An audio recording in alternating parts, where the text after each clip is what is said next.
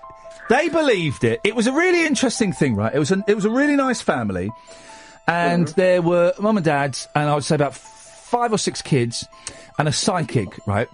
And the family had all this video evidence of ghosts and stuff, like ghosts, monsters, and legends, and including spinning ladders, right? And it was kind of spooky in there, and but it was. I don't believe a word of it. I don't believe a word of it because I managed to recreate the spinning ladder quite easily. Oh yeah. You were saying with the by the loft door. Yeah, I managed to do that. Where's my copy of the Star? It's in here. And but the psychic woman was very nice. She'd obviously thought she'd found a banker, and the rest of the family. There's obviously 2 people in the family that were doing it. I would suggest. Any of us is about blind people? Well, Johnny Rotten's going blind, but that's not the story. Can't find the story. Basically, what it was saying that blind people do the same hand movements as those that can see. What? Well, I need to find. Well, Manny will, because he used to be able to see. I used to see, So he says. I have no evidence that Manny had sight until an industrial accident 4 years ago. I've only got the say-so of a man who, until recently, was drunk every time he phoned me. I wasn't drunk. No, you are hungover. I apologise, Manny. Yeah, exactly. You're always hungover. Anyway, I've told an old friend of yours that you're on here. Yeah. I won't mention his name, but his name starts with an R. Right. I know who that is. Yeah, you know, don't you? Ranjit. That's it. Oh, blimey.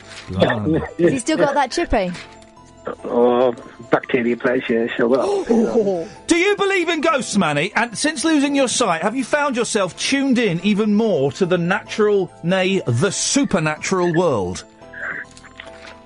I watched the... You know where they solve the murders? When they solve the murders, Morse. No. It's American. Hey, you know who's going to be the new Murder She Wrote? Who? 522. No, Manny, you can't get a word in edgeways with him. Manny, listen, you know who's going to be the new Murder She Wrote? The new Jessica Fletcher. Who? Taylor Swift. Shut up. Taylor Swift? No. Taylor Swift? I'm trying to find 2 stories now. I'm not having that, because Jessica Fletcher was of an age where she could have had all those nephews and nieces that were always guest starring. Pop queen Taylor Swift is set to turn film star for a big screen version of Murder, She Wrote. The Red singer is a huge fan of the classic 80s and 90s TV series, which starred Angela Lansbury as mystery writer turned sleuth Jessica Fletcher. And as she takes a break from the music industry, pals have revealed the star wants to try acting. Oh. Good. The thing is, right, I like Taylor Swift. I reckon she could... if anyone can pull off Angela Lansbury, it'll be Taylor Swift.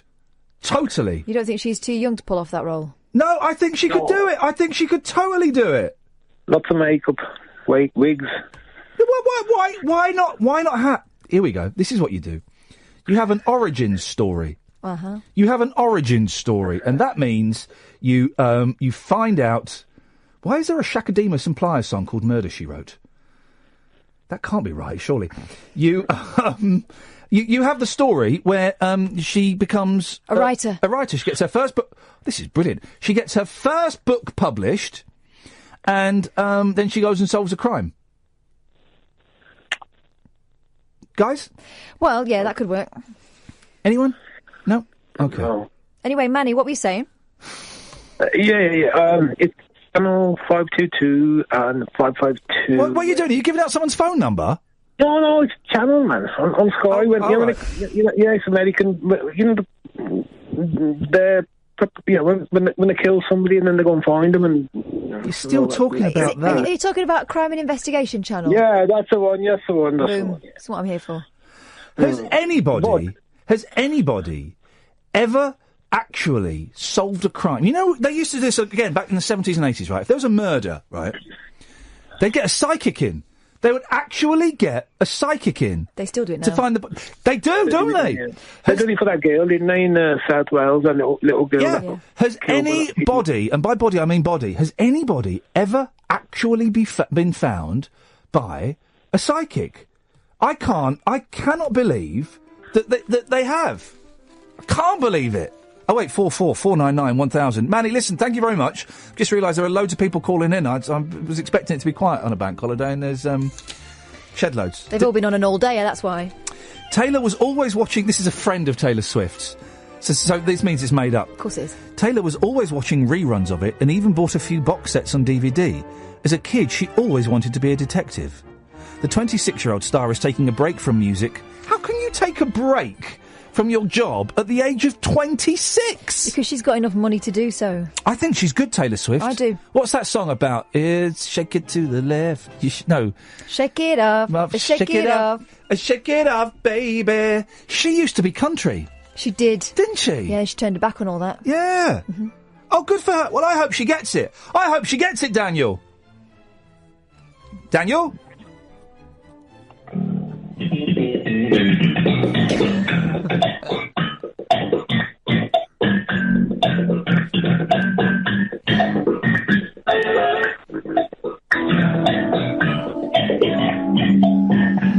Oh, dear. He's waited 15 minutes for this. To slap his bat. And this music put me off watching... There we go. I've got a great phone in. Things you've been put off watching because of the music. This put me off watching Seinfeld for 2 years. Tales of the Unexpected. Really? Yes, too frightening. Oh, man. It just keeps going up and up. And further away from the phone.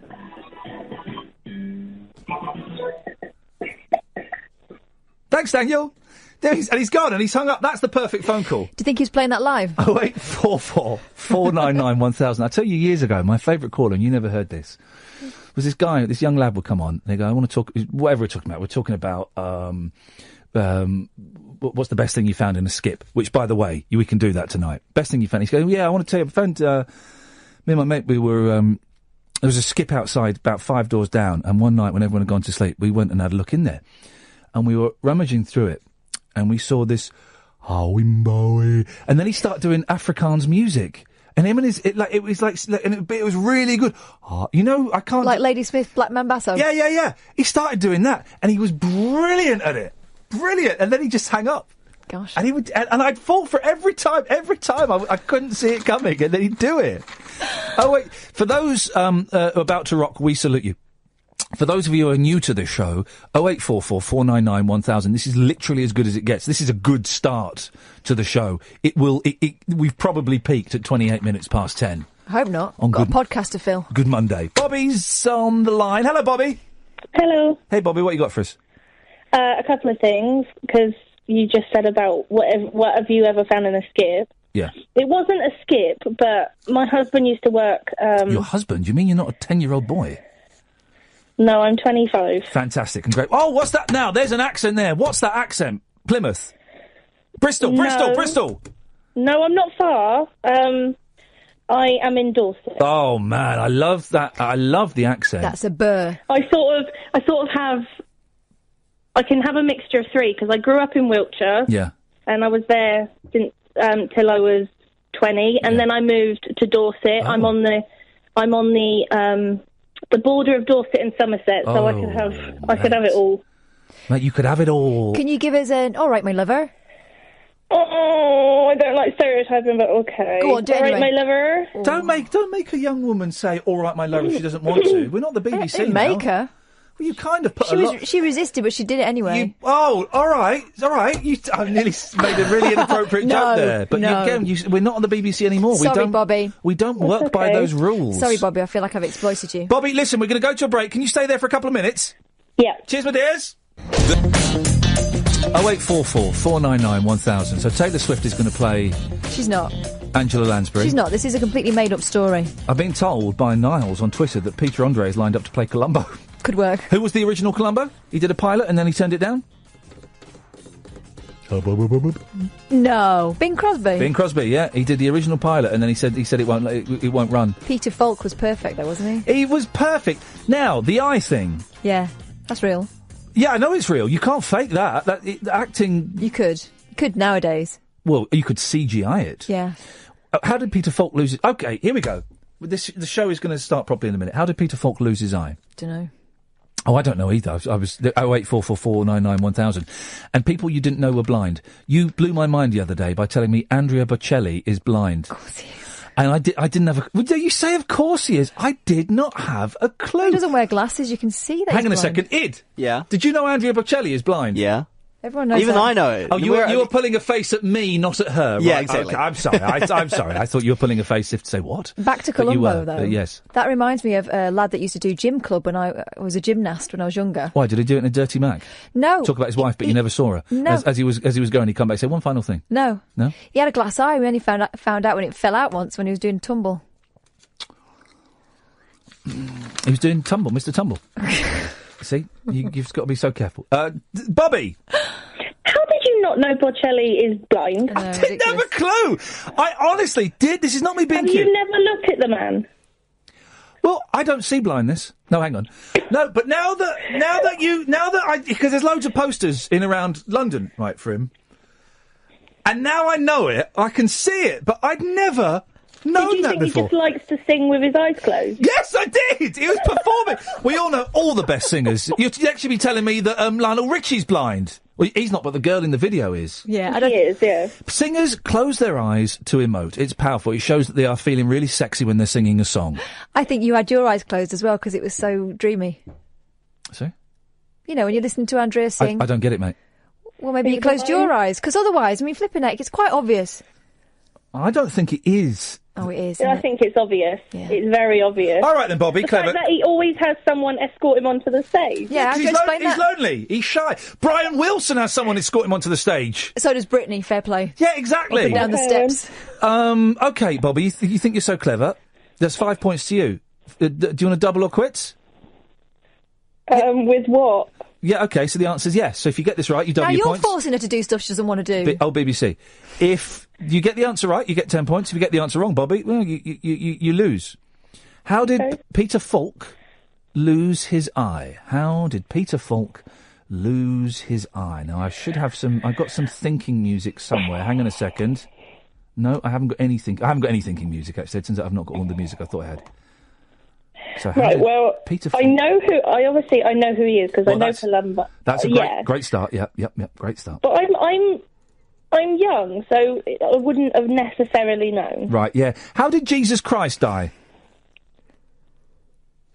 I'm not religious, so I'm not getting into it. He died on a cross. Right, okay, and you're young, yeah? And yet Christ died longer ago than Falk lost an eye. So the young thing doesn't work at all. I'll tell you what we're going to do, right? Because I like you, okay? I'm going to give you some thinking music. If my computer on, please, Ed. I'm going to give you some thinking music, okay? You've got 30 seconds, okay? Here we go. Oh, there we go. The question is, how did Peter Falk lose his eye?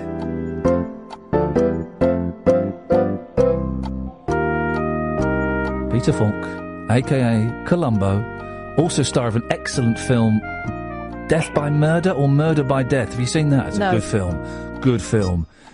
He plays a Columbo-type character in it. And Peter Sellers plays Charlie Chan. So, over to you, Bobby. This is to double your points or to get 0 points. How did Peter Falk lose his eye? He had it removed because he had a tumour. Do you know what? It's the best answer we've got so far. So I'm going to have to say, I'm going to give her double points. Is that the answer? I've got no idea. Yeah, it is actually. Because you Googled it. Did you Google it? You gave her time to Google it. Flippin' heck. I mean, I can hear her Googling. Listen, I trusted my listeners and I realised I was foolish to trust my listeners because they are as cheap and as nasty and as plastic as you and I, Catherine. Of course they are. That's why they listen to this rubbish. Well done. Fair play, Bobby. I'm going to give you that. Poor old Peter Falk, eh? What did you call in for? Do you know what? Oh, yeah, there we go. Yeah, sorry, it went for a second. You were talking about ghosts. Yep. And I believe in ghosts. I know a lot of people don't. Yeah, because they don't exist. That's their prerogative. Yeah. Well, that's their prerogative. It's like religion. Some people believe, some people don't. Okay, double or quits. Right. And you can't Google this. I'm not going to give you time. Okay. How did Sammy Davis Jr. lose his eye? How did Sammy Davis Jr. Did Sammy Davis Jr. lose an eye? Oh, she's flipped it back on you. Yes, mate. How did Sammy Davis Jr. She's Googling. Stop Googling. No, I'm not. I swear. I swear so I'm you not. want to pass? Yeah, because so you're back to zero. I didn't think he did. Right, so. You're back to zero, so I get your points. Oh, fine with me. There we go. I win. I've won. I don't think she could ever have won. Well, if she'd known how he... Oh. You would have given her another question. No, I wouldn't. She would have doubled her points. I know the way you work. If she'd have told me that he had a car crash and in the steering wheel of his car, right in the middle where we have the horn, it was like a sort of dome shape, and he crashed and it pierced his eye. Oh, shut up. And it's true. And because... No, that is true. You just Googled it, haven't you? Yeah, I did. And because... I think it was near Vegas, and because he was a black man, he went to, I think, 2 or 3 hospitals, and they said, yeah, we're not taking him. And he had to go to a special poor hospital for black people, even though he was world-famous entertainer, Sammy Davis Jr. Had he gone to had the first hospital admitted him, they probably could have saved his eye. Here's a question. What year did it happen? Oh, she's good. She knows because she's Googled it. She is flipping good. Right, hang on a minute. So who are we talking about? Sammy Davis Jr. Yeah. And you want to know what year? Now, I should know this. What year he lost his eye? What year? And you're not allowed to Google it. I'm not Googling it, mate. Why would I Google it when I know the answer is 1954? You Googled that. Maybe I did, maybe I didn't, Bobby. The shoes on the sandals on the other foot, just Very to keep it in true. biblical terms. So you've seen a ghost, have you? Yes. Okay, tell us. But the actual story I was going to give you was what happened to my husband. Oh, yeah, go on. He was about 11. Yeah. He was staying at his nan and granddad. Probably made it up, but yeah. He was staying at his nan and granddad, and their house was on an old World War II airfield. Yeah. And he was woke up in the middle of the night. Oh, yeah. By an American soldier. Yeah. He asked him where the airfield was, because he had to get home. And my husband just turned around and said, "I'm so sorry, I can't help you."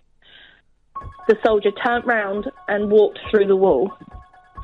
And then as soon as he walked through the wall, he heard a plane fly over the house. It was a Phantom aircraft! Flippin' heck. Really? Yeah. Yeah, but it didn't... But and his nan actually backed up the story. Oh, well, yeah, well... How could she? What? She was in the room. She is an alcoholic.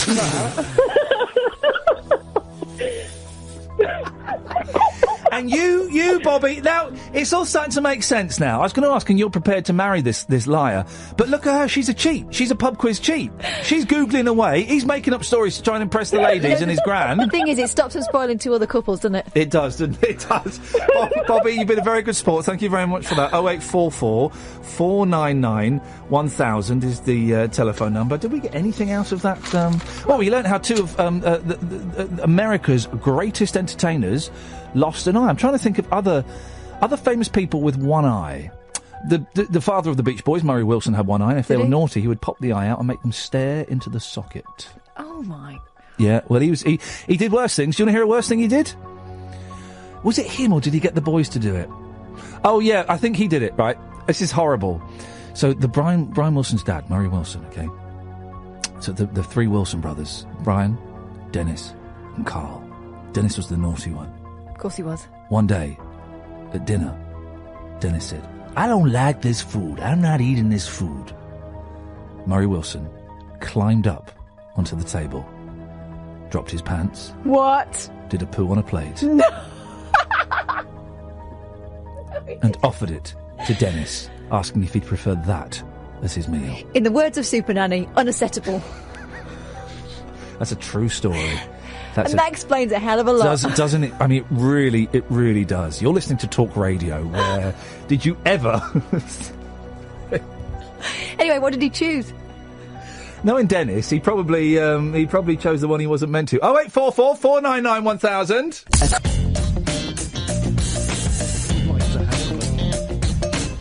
What would be the one event that you would like to happen that hasn't happened? What's the one bit of proof that you would like to go to a base and get? I've never seen a Phantom aircraft land on an airfield in front of me. Of course you haven't, buddy, because it ain't never... Now, a lot of people on Twitter have said, does he mean the actual... There is a Phantom aeroplane. No. He means ghosts. He means, an invisiplane. Like Wonder Woman. Wonder Woman. Now, Wonder Woman's is in the new Batman vs Superman movie, which has been panned by critics. I've seen the trailer. I like the look of it. I've also noticed there's on the poster as I drive home on the A4, there's a poster that gives it 5 stars, and it says, "This is brilliant. Seriously, this is really brilliant," right? Which sounds... 5 stars from who? Well, and then those things normally have Paul Ross or something underneath it. There is no name. There is no... and it's like when you're trying to convince someone to come and see your rubbish Edinburgh show. No, this thing is brilliant. Seriously, it is really brilliant. And says the guy what wrote it. And it makes me think that maybe Superman versus Batman is a stinker. But I like the look of it. I've heard the critics are getting a bit sniffy about it, but that doesn't mean anything. Well, but then on another Twitter account I've got, I'm following some people that are really into comic books and stuff. They're getting sniffy about it. And then Wonder Woman pops up, but that ain't no Wonder Woman I recognise. Well, no. To be honest, this Wonder Woman looks like she could do the business a bit better, because that outfit that she wore in the 80s was never going to let her... I mean, she could... Poor Love was not supported in her running, was she? I need a pen. OK, so we're writing celebrities with glass eyes. OK, just one glass eye. Not Wonder Woman, she had both. So far we've got Sammy Davis Jr. We've got Columbo. And ladies and gentlemen, thank you very much, Colin. Leo McKern. No. Sorry? No. Rumpole. Oh, right, yeah. Oh, flipping it. This is what I'm working with, guys. You want Broken Britain? It's here, all 5'9" of it, all hairy 5'9" of it. I'm not 5'9". What are you? 5'6". I was being generous. Wilson is only 10. Wilson, you know who Leo McKern is, don't you? Wilson? Wilson? We've lost... I'm having a little bit of trouble with that line. Let me just see if I just do that. Hang on a minute. Hang on a minute. Can you give Wilson a call back, Ian? Is that okay? Sorry, maybe he got bored because we did keep him waiting for about 30 minutes. It's also late and he's a kid. Yeah, but it's Easter holidays. He's going to stay up drinking hooch all night. And why the hell not? Okay. Kyle! Ian, you alright? Can I pull back the curtain a little bit? Yeah. Not that curtain. Oh. I wouldn't touch that. Oh. I am deliberately, I'm experimenting with a few things, right? First thing is, I'm not logged into emails or texts. I'm doing a couple of tweets if they kind of push the conversation along a little bit. But I am, as a fan of speech radio, I am not a fan of tweets and emails, really. Very, very occasionally you'll get something on there that is actually mind-blowing. But generally, I've only ever used them in the past as filler. Mm-hmm. And so I've not got the email machine or the text machine in front of me. I don't think the texters have been working all day anyway. OK, well, I haven't had them since we started this, and I'm making a deliberate thing that I want this to be a speech show, so ideally it's going to be you lot calling in. So what you're saying is you're doing a spend, love? Don't, I've got that. I'll play that in a minute. Because he's not going to sit here all night reading your emails out, Kyle, is what he's saying. I just think that very rarely have we... As a listener, I don't want to hear the host reading someone else's words. And we've been really lucky that we've had enough calls that we don't need to do that. So I'm going to try and make a point of not reading emails or texts. I don't have access to them, so at the moment it's not a problem. The other thing I'm doing, which is slightly different, is I'm not mentioning where people are calling from. Don't matter. It don't matter. And It's just for showing off purposes, that, isn't it? I think sometimes it might become relevant, right? If it's, you know, I don't know what, I can't be bothered to think of any. I can think of some examples. Like when we talked about that shopping centre. Yeah. What shopping centre? The other week. Oh, I can't remember where it was, but, you know, he was being very specific about growing up in a certain area. Gosh, what's this picture someone sent me? I don't know what that is, Lena. So I don't think, because a lot of people, they want you to, a lot of radio stations, the bosses may think differently, and they may give us, you know, a diktat, which I don't mind, a diktat now and then. And they might say, we want you to mention the places. It makes it sound big and national and broad. Exactly. But I like the idea, particularly late at night, of it being like a small community. Not a small, a community, right?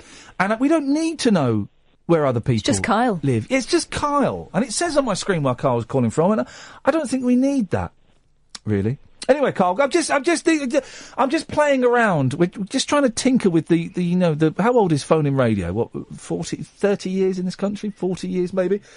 And it's become quite staid and quite predictable, particularly if you listen to LBC. And LBC on Sunday night, blimey, 3 hours of Europe. A European special. Well, I was listening to Howard Hughes. Well, that's why I tuned into Howard Hughes. And that certainly wasn't going to lure me away. Yeah, and that's why I tuned into Howard Hughes. And boy, oh boy, I'm glad LBC did that, because it made me think, oh, actually, there is other stuff. LBC and BBC London and 5 Live, I'm just tinkering with stuff a bit. Anyway, Carl, sorry, carry on. No, it's like a couple of bits. I've got the opposite of the glass eye for you. A wooden eye? Well, my mate Mackenzie has a wooden eye. Does he? When he's in the Pirates of the Caribbean movies. Paul McCartney's in the new Pirates of the Caribbean movie. Now, I love McCartney like no man, and his last few albums have been surprisingly excellent. Memory Almost Full, it's a masterpiece, right? Mm. But if anyone has ever seen Help, A Hard Day's Night, or Give My Regards to Broad Street, McCartney is not the best actor. No, but he got by on his looks then, didn't he? Yeah, well, exactly. So how's he going to get by in Pirates of the Caribbean? Because he'll be an oldie-worldy version of Mako, won't he? I suppose so. Could be. All right, La. All right, La. I'm Paul McCartney. I'm Paul McCartney. I invented the glass eye. Gordon Brown's got a glass eye. Yeah, that was rugby, wasn't it? Rugby incident. Go on, Kyle. Please, Kyle. No, well, I was going to say, funny enough, the second thing I was going to mention relates to I've got to stop you. I've got to stop you. Sorry. No, I tell you why. No, I'm totally hijacked. Just for a second, I'm sorry, because my sister's just tweeted me, and she's texting me Gordon Brown, text her like son. Oh, yeah, but it's just reminded me, Dylan is listening in Auckland, in Tiddirangi. Id. That is the worst Australian accent you've ever done. Racist. I don't see colour. I never said I was racist. My nephew is he's like 6 or 15 or 11 or something, I don't know, in Auckland, where you come from. Yep. Right? Yep. So can you... He's today and he's listening, right? Can you give him a traditional New Zealand birthday big up? Kia ora. Happy birthday, mate. Have a good one. Who's Kia ora? His name's Kia ora. Kia ora. It's Māori for hello. You know, Kia ora. Kia ora. What? You guys say Kia ora. Kia ora. It's too orangey for crows. We say Kia ora. Kia ora. Because that's the official that's proper pronunciation. He's 11, man. Why are you taking the mickey out of him? I'm not taking the mickey out of him. I'm just giving him a traditional New Zealand greeting. I'll give you a traditional knuckle sandwich in a minute. Is he 11? I thought he was 7. He's 15 or... I don't know his actual age. Okay. He's related to you, though, right? Well, I mean, yes. But, I mean, kids these days, you know, he's yet to realise I'm his cool uncle. He thinks the one over there is cool. He doesn't know anything. You wait until I'm famous again.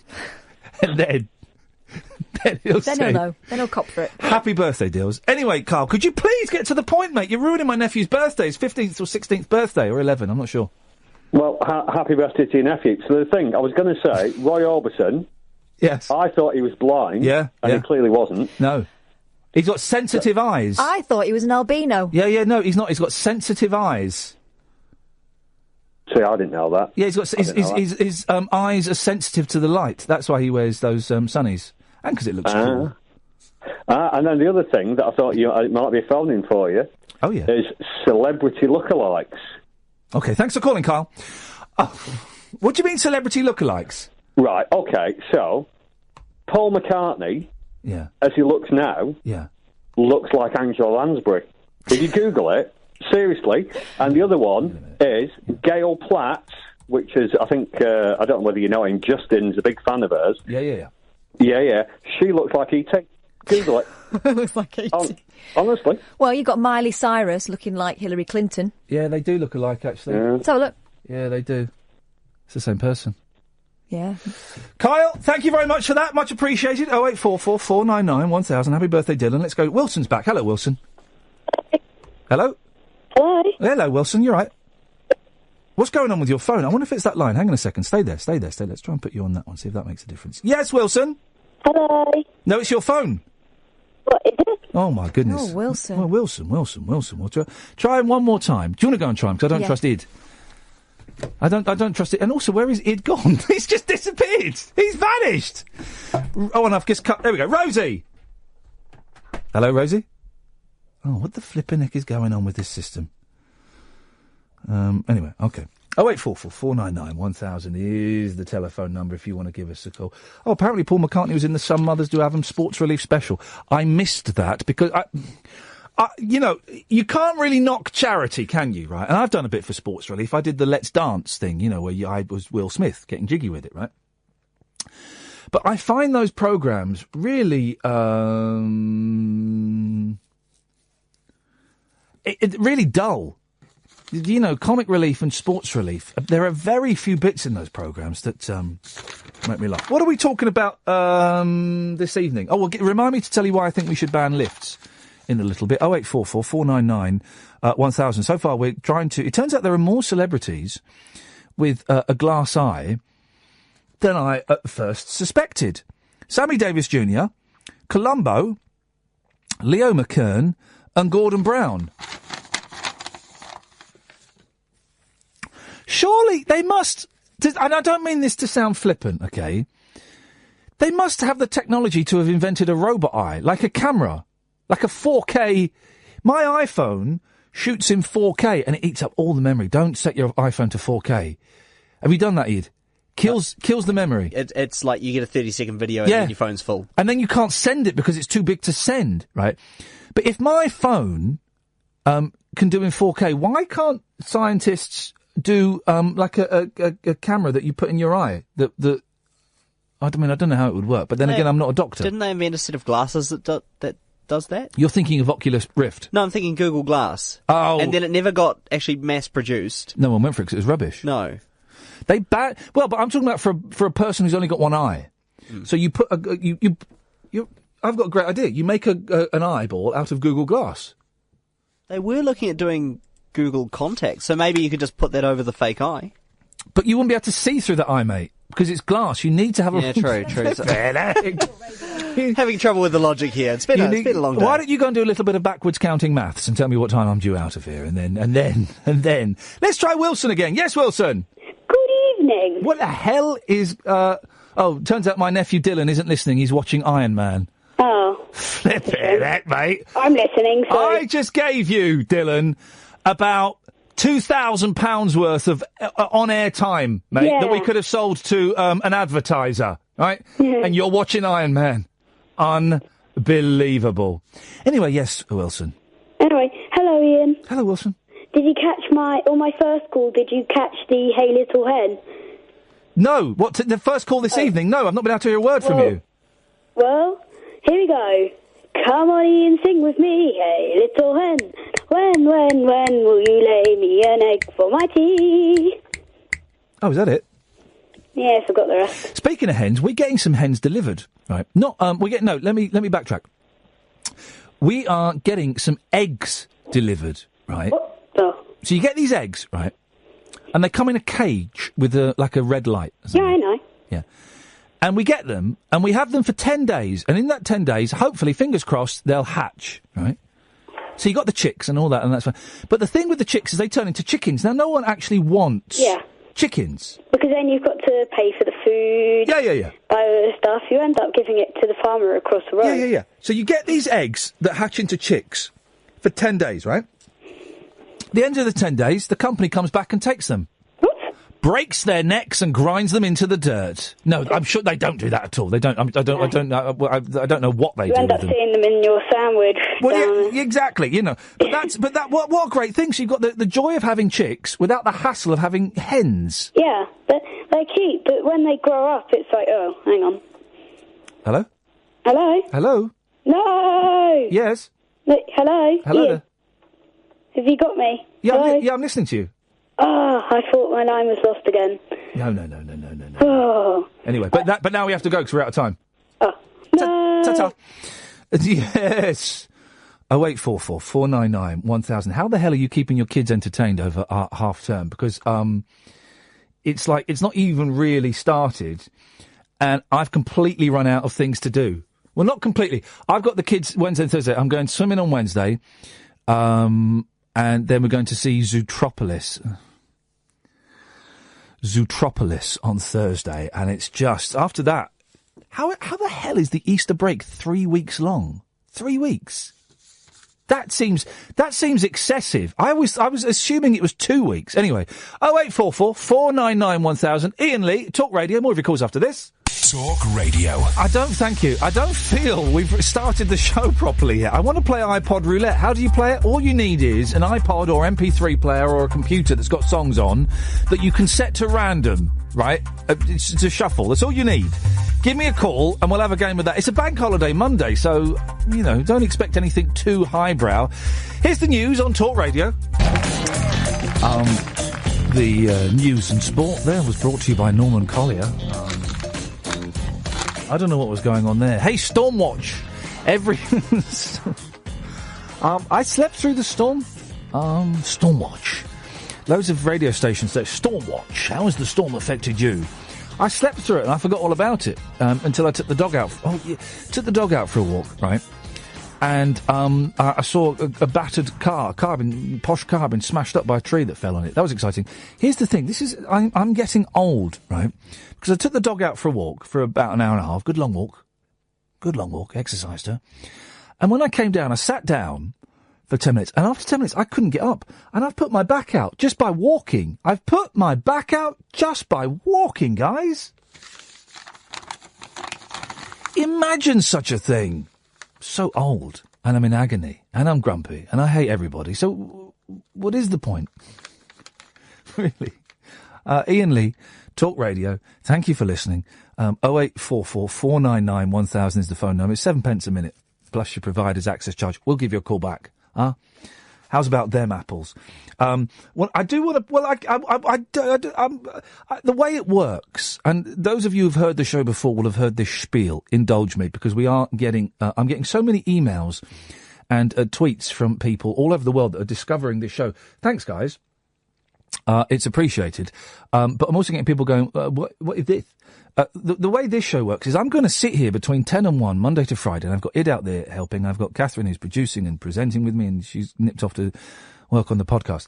And I will sit here and I will talk about stuff that has happened to me in the day or the week or ideas that I've had, and I'll pick some stories that I've read in the newspaper. You're more than welcome to call in about any of those things, or you can call in about anything you want to say at all. Anything, right? It can be literally anything. I'm trying to avoid, although we've still got a couple of people who are keen to do it. I'm trying to avoid the usual late night fare of let's go through them, shall we, guys? What are late night radio stations doing at the moment? Brexit. I mean, when it comes to the European vote, I couldn't give. Hang on a second. Id, do you get to vote in the Brexit? I do. Oh, for crying out loud! No, but that's because I'm a British passport holder and because I'm allowed to be here. Oh, man. Anyway, I literally couldn't give a stuff, in or out. Honestly, it does not bother me in the slightest. I'm going to vote in, and I'll tell you why. Because I said to my 6-year-old, there's this vote going on, and I explained to him very basically what it was. I said, what do you want? He said, I like being in Europe, let's stay in. I went, all right, I'm going to vote in, on your head be it. But does anyone actually give a stuff about it? Don't answer that question. Because we'll now get boring people phoning up going, well, actually, you'll find it very important because we give Europe £300 million a day. I couldn't give a monkeys. Honestly, it's not going to affect me one way or t'other. So, Don't want to talk about Brexit, despite the fact I've just spent the last 2 minutes talking about Brexit. Don't want to talk about black cabs because boring. Uber is killing black cabs.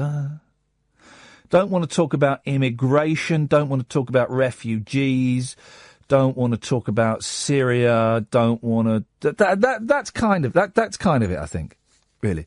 If you want to hear that being done, there are tedious other shows on right now that will be covering that, and you can go and listen to those guys. Not here, all right.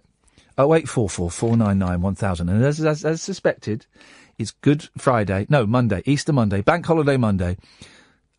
We've already had 15 more calls than I was expecting tonight. Phone-ins on bank holidays are famously hard work. This, dear listener, is where I start to earn money. 0844 499 1000. If you've got an iPod or an MP3 player or a computer that's got songs on, you can set it to shuffle. Give us a call. We'll call you back and we'll have a game of iPod roulette. It's dead simple. 3 rounds. Set it to shuffle. Whatever song comes up, I decide who's the best. Here's a good one. Ant and Dec in Love Rat Shocker. Now, you read that headline, right, and it sounds like Ant has been having it away with Dec, or Dec has been having it away with Ant's girlfriend. It's actually a better story than that. And this does bring up the question, have you ever been spotted somewhere you weren't meant to be? An angry woman spotted her cheating husband on Ant and Dec's Saturday night takeaway at a surprise telly wedding. Helen Gundry claims Daniel was supposed to be working in Dubai. Oh, no. But he was seen on TV... This is outrageous. He was seen on TV with a new love she thought he'd split from last year. Never. Yes. Turn to page 5 for the full story. Stay there, Rosie. I'll come to you in a sec. Here we go. Hubby, Ant and Decked on telly. TV guest spotted by wife. A woman claimed she watched Ant and Dec's Saturday Takeaway. Is that show still going? I've become one of those tedious people I always used to mock. I don't really watch TV. I certainly don't watch, I couldn't get my Sky Box to work the other day. It hadn't been on for so long, I couldn't get it to work. I watched like the Netflix and the Amazon Prime, although I'm cancelling that in May. But the thought of sitting down and watching something at 7:30 at night, my programme's on. What's this thing? Hang on. Rosie? Yeah? What's this programme, The Night Manager? Oh, I don't know. Everyone's going on about it on Twitter. Everyone is going on? Well, I caught the end last night. It just looked fairly violent. Well, yeah, everyone's going on about The Night Manager. I saw someone the other day saying they were in a hotel in Germany and The Night Manager was on and they could pick it up so the bar suddenly emptied. There's a big thing it's gripped millions with its thrilling tale of sex, spying and sabotage. But the final episode of The Night Manager was more notable for its violence. But I've got no idea. That kind of put me off when I saw that in the I like a bit of violence. Yeah. I do. I don't. No, not in real life. I'm a coward in real life, but I think that's why I like it on the telly. I do like watching a little bit of violence. It's weird, that, isn't it? It's strange that the most popular programmes and films are about murders. And even the nice programmes. I mean, we mentioned Columbo and Murder, She Wrote, right? Murder, She Wrote. Doddery old woman, writes books, goes and hangs out with Richie Cunningham's dad and solves crimes on Cabot Cove. But it's about murder. Every week someone's been killed. And Marple. I like a bit of Marple and a bit of Poirot. Yeah, a little bit of Poirot. And it's true that Rowan Atkinson is going to be a Poirot. No. Oh, that's not true? No, it's not true. He's a Maigret. Oh, okay. Someone's in Poirot. Yeah, I don't know. I don't know Maigret, but I heard my mum though, and she got dementia. I heard them talking about it on Radio 4, and it sounded really, really boring. Oh, that's a shame. Yeah, boring. Poirot probably wouldn't. It would have been. I thought he might make quite a good Poirot. I bet he's a good actor. Yeah. I bet he's a really good actor, but no, Maigret sounded dull. But I don't watch TV anymore. No, I don't really watch much TV. If I didn't have the boys, I could get rid of the TV. I know we watch things slightly differently. We can watch things on our phone and on our computers. But I could get rid of the TV. And I like to play Xbox. So no, I couldn't get... No, Rosie, I will not get rid of my television, however much you ask me to do it. So please stop asking me to do it, okay? Well, all right. I'll have another go another time. Okay, thank you very much indeed. Now, you've called in for a little bit of iPod roulette. I have. Okay. So I want to defend my title, unbeaten on 3 counties. Tell us what you got. Not meant to mention Don't mention those. Hang on a minute. Hang on a second. No, don't mention. Don't mention those guys. So, for those who don't know, iPod roulette. Okay, very very simple. What have you got? What music player have you got in front of you? Blue one. No, but what make is it? What is it? Oh right, it's an iPod. Right, how many songs you got on it? About 2,000. Let me see how many I've got. Hang on a second. I've got. How do I see how many? We've already heard some of you. I don't think you beat me last time. I've had it. I've got 19,038 songs on here, and that's not all of it. But who's judging though? Well, you, I suppose. we'll get to that when it gets tricky. Okay. So the way it works, 3 rounds. I'll let you go first. You set it to shuffle. You tell me what comes up. Okay. You have one pass. You're allowed to pass once in this game.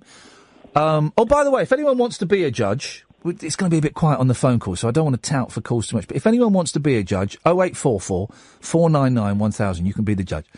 The thing is, because I've got 19,000 songs on here, I do have a lot of rubbish on the iPod. A lot of bootlegs, a lot of very badly recorded Beach Boys concerts from 1973. And I was practising on the way in, and I had like 6 bad hands in a row. Oh, dear. In a row, Rosie. So, right. You're going to go first. You're going to set it to shuffle? Yeah, I have, yeah. Away you go. Set it to shuffle. Oh, hang on a minute. No, mine's going off. Right, hang on a second. Set it, away you go. Oh, mine's not plugged into anything, so it's just on. You been drinking tonight or smoking a bit of hashish? Go your own way, Fleetwood Mac. Oh, you're joking! Yeah. Flipping it, that's almost an unbeatable hand. Right, hang on a minute. Quite like that one. Rosie, Ian, go your own way. I'm just jotting this down. Go your own way. All right, you're sticking with that. Okay. Don't sing it. Okay, I'm setting mine. Now, I haven't got control of my volume here, so I'm setting it to shuffle. Okay, here we go. Here we go. Any time at all. Oh, no, hang on a minute. No time, not really. Go ahead. Oh, well, just for the Monkeys fans.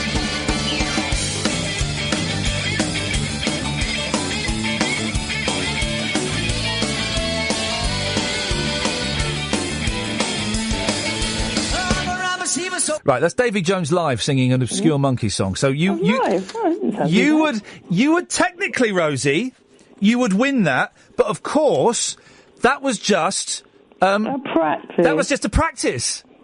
Like I need a practice. Just a practice, because we've got our judge. We've got Gatford on the line. Good evening, Gatford. Oh, Gatford. Hello there. Hello, Gatford. So of Hello course, there. Happy to judge. Yeah, happy to judge. So, of course, Shut Up. Go Your Own Way by Fleetwood Mac would have beaten Davy Jones live singing No Time. Of course, we know that, Gatford. That you agree with that, Agreed. just to calibrate you. Absolutely, I do agree with that. Brilliant, excellent. Right, can you stay there, guys? What we're going to do is we're going to have a little break. We'll come back and then we'll play the game for real, okay? All right, then. Ladies and gentlemen, this is a first on Talk Radio, although anyone who's listened to this act will have heard it many, many times before. iPod Roulette. If you want to give us a call, 0844 499 1000. We'll have the game after this. Evening. As predicted, Bank Holiday Mondays are tough gigs for a phone-in host. And the radio does this weird thing where most stations, on bank holidays and stuff, they get rid of all the regular presenters and get, a load of dullards coming in. I don't know why. I don't know why they do that. I always wanted to work bank holidays. I like it when it's hard work. Isn't that perverse of me? I prefer it when it's hard work. I prefer it when I'm earning my money. 0844 499 1000 is the phone number if you give us a call. Iain Lee on Talk Radio, we'll give you a call back. We're playing iPod Roulette. We've got Ribena Rosie on the line. So called because her grandfather actually invented Ribena. That's a fact. That's a fact. She sounds like she's been drinking a little bit mixed with some sherry this evening. No, I don't like sherry. It's horrible. I haven't had a drink for 11 and a half years. But boy, all the drinks I used to like drinking, I had to mix them with fizzy pop so that I could drink them. Like I used to like drinking Jack Daniels, but I didn't. I just used to like getting drunk on Jack Daniels because I would drown out the taste with copious amounts of Coke. Oh, yeah, that's what... And vodka. I thought I liked Everyone vodka, does but I when they're didn't. young, though, isn't it? I thought I liked vodka. I didn't. I liked slightly spicy orange juice that was boozy. That's what I liked. I liked being drunk, and that's why I stopped. Gatford's on the line as the judge. Good evening, Gatford. Good evening, sir. Okay, so we're playing iPod roulette. Did you like a baby sham at some point? Oh, I did, but that's a girly drink. Oh, is it? Okay, yeah. I'd like a baby sham. It was girly until the big butch guy in the bar said that he would like a baby sham, and then everybody wanted a baby sham. Could you both shut up now, please? So we're playing iPod roulette. 3 rounds. We set our iPods to shuffle. You get 1 pass in the entire game. Ribena Rosie, it's over to you. Okay. Back to Black, Amy Winehouse. Back to Black. Oh, it's a strong start. Back to Black. Is it, though? I like that song. It's not one of her best. Strong. Oh, but your and I think her on later covered it. I think her lifestyle should perhaps lose her a couple of points. Back to Black. That's a bit harsh. Here we go. Here's... hang on, I'm just setting mine's... hang on. Here we go. And here comes mine. Oh, ladies and gentlemen, please. From the album Chocolate City by Parliament, it's Bigfootin'. I know what you can do. Let us lay some funk on you. Funk on me. They're saying funk. Hang on. Music for the young and old. Music good to your Hang on.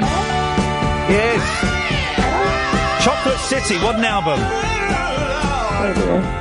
Here we go.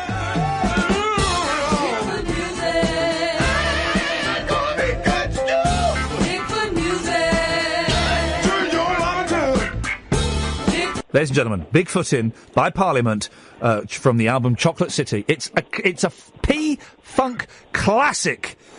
Gatford, I know what I would choose if I were judging. Yeah. What would you choose? Well, I'm not a fan of funk, so I'm going to go with Ribena Rosie. Well, no. What you have to do, though, is you have to put your own prejudice, your own, I'm going to say, racism aside... And you have to... What is the better music? What is the better music? Whether you like it or not is actually irrelevant. Right. I'm still going with... You're wrong. And Buck Carter on Twitter, thank you. All right, I'll let you have that one. His word is final. Round... Okay. Bad choice. Round 2. And I'm going to go first, okay? All right, then. Oh, I've pressed the wrong button, so it won't shuffle. Hang on a second. There we go. No, it almost dropped mine. Okay. Are you ready? Yeah. Can't wait. Is my one-of-a-kind compadre. Stay with There's nobody else like him that I have. Stay with it, listen. Maybe not. But he's strictly one of a kind. And I would invite you to experience him. His name is Mr. Stills. Steve, it's Crosby, Stills and Nash, live in concert. That's it, whack it up a bit, don't you worry.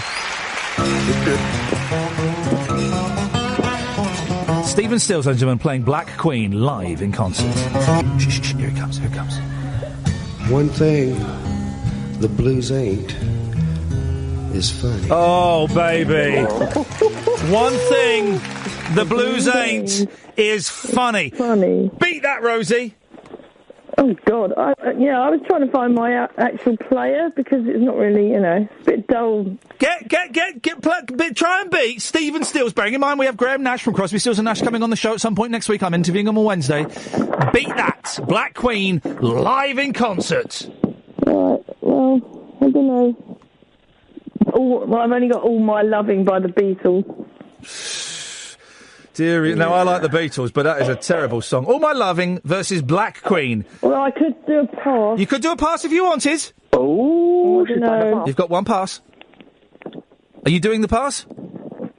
Am I allowed to look see what's next? No, you're not allowed to. Of course you're not allowed to. It's ridiculous. Okay. Shuffle, come on. It was worth a try, wasn't it? No, Are you passing? Yeah, no, I'll stick with it, I think. Okay, you're sticking with it. Right, okay, it's over to... It might be crap. Okay, just thanks for that. Okay. Yes. So Crosby, Stills and Nash versus the Beatles. Yes. But not a great Beatles track. The point goes to Crosby, Stills and Nash. Yeah, ladies and gentlemen, would you please welcome Mr. Crosby, Stills and Nash. Thank you very much indeed. It's 1-1. We're going to the last round. Right, we both have a pass. Ribena Rosie, It is over to you. All right, it all comes down to this. I've got a thingy now as well.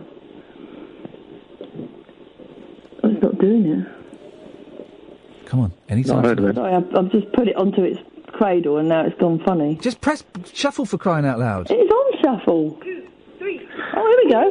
Ooh, I like this one. Ooh. But you probably don't. Katie Tunstall. Ooh, yep. Yeah. Like that.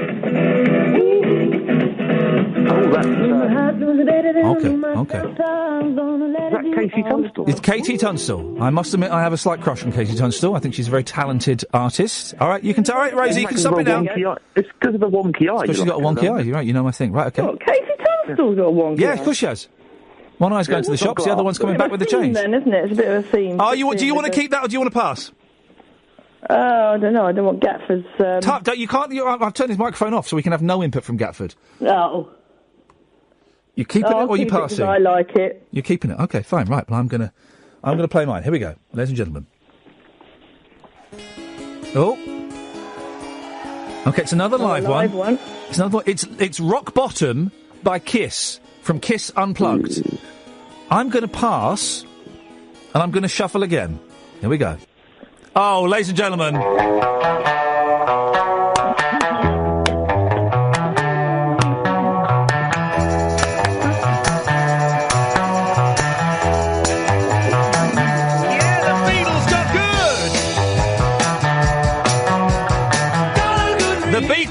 Got good, ladies and gentlemen. You started with the Pony Beatles, we've ended with the classic Beatles. It's Katie Tunstall versus Day Tripper by the Beatles. Gatford, now just don't try anything clever or smart. It doesn't suit you. I'm going to call this one right down the middle. Right down the middle. Fair. What? Based on its merits. Okay. Yep. So who won? I'm going to give it to the Beatles. Ladies and gentlemen. Oh, sorry. Bye-bye, losers.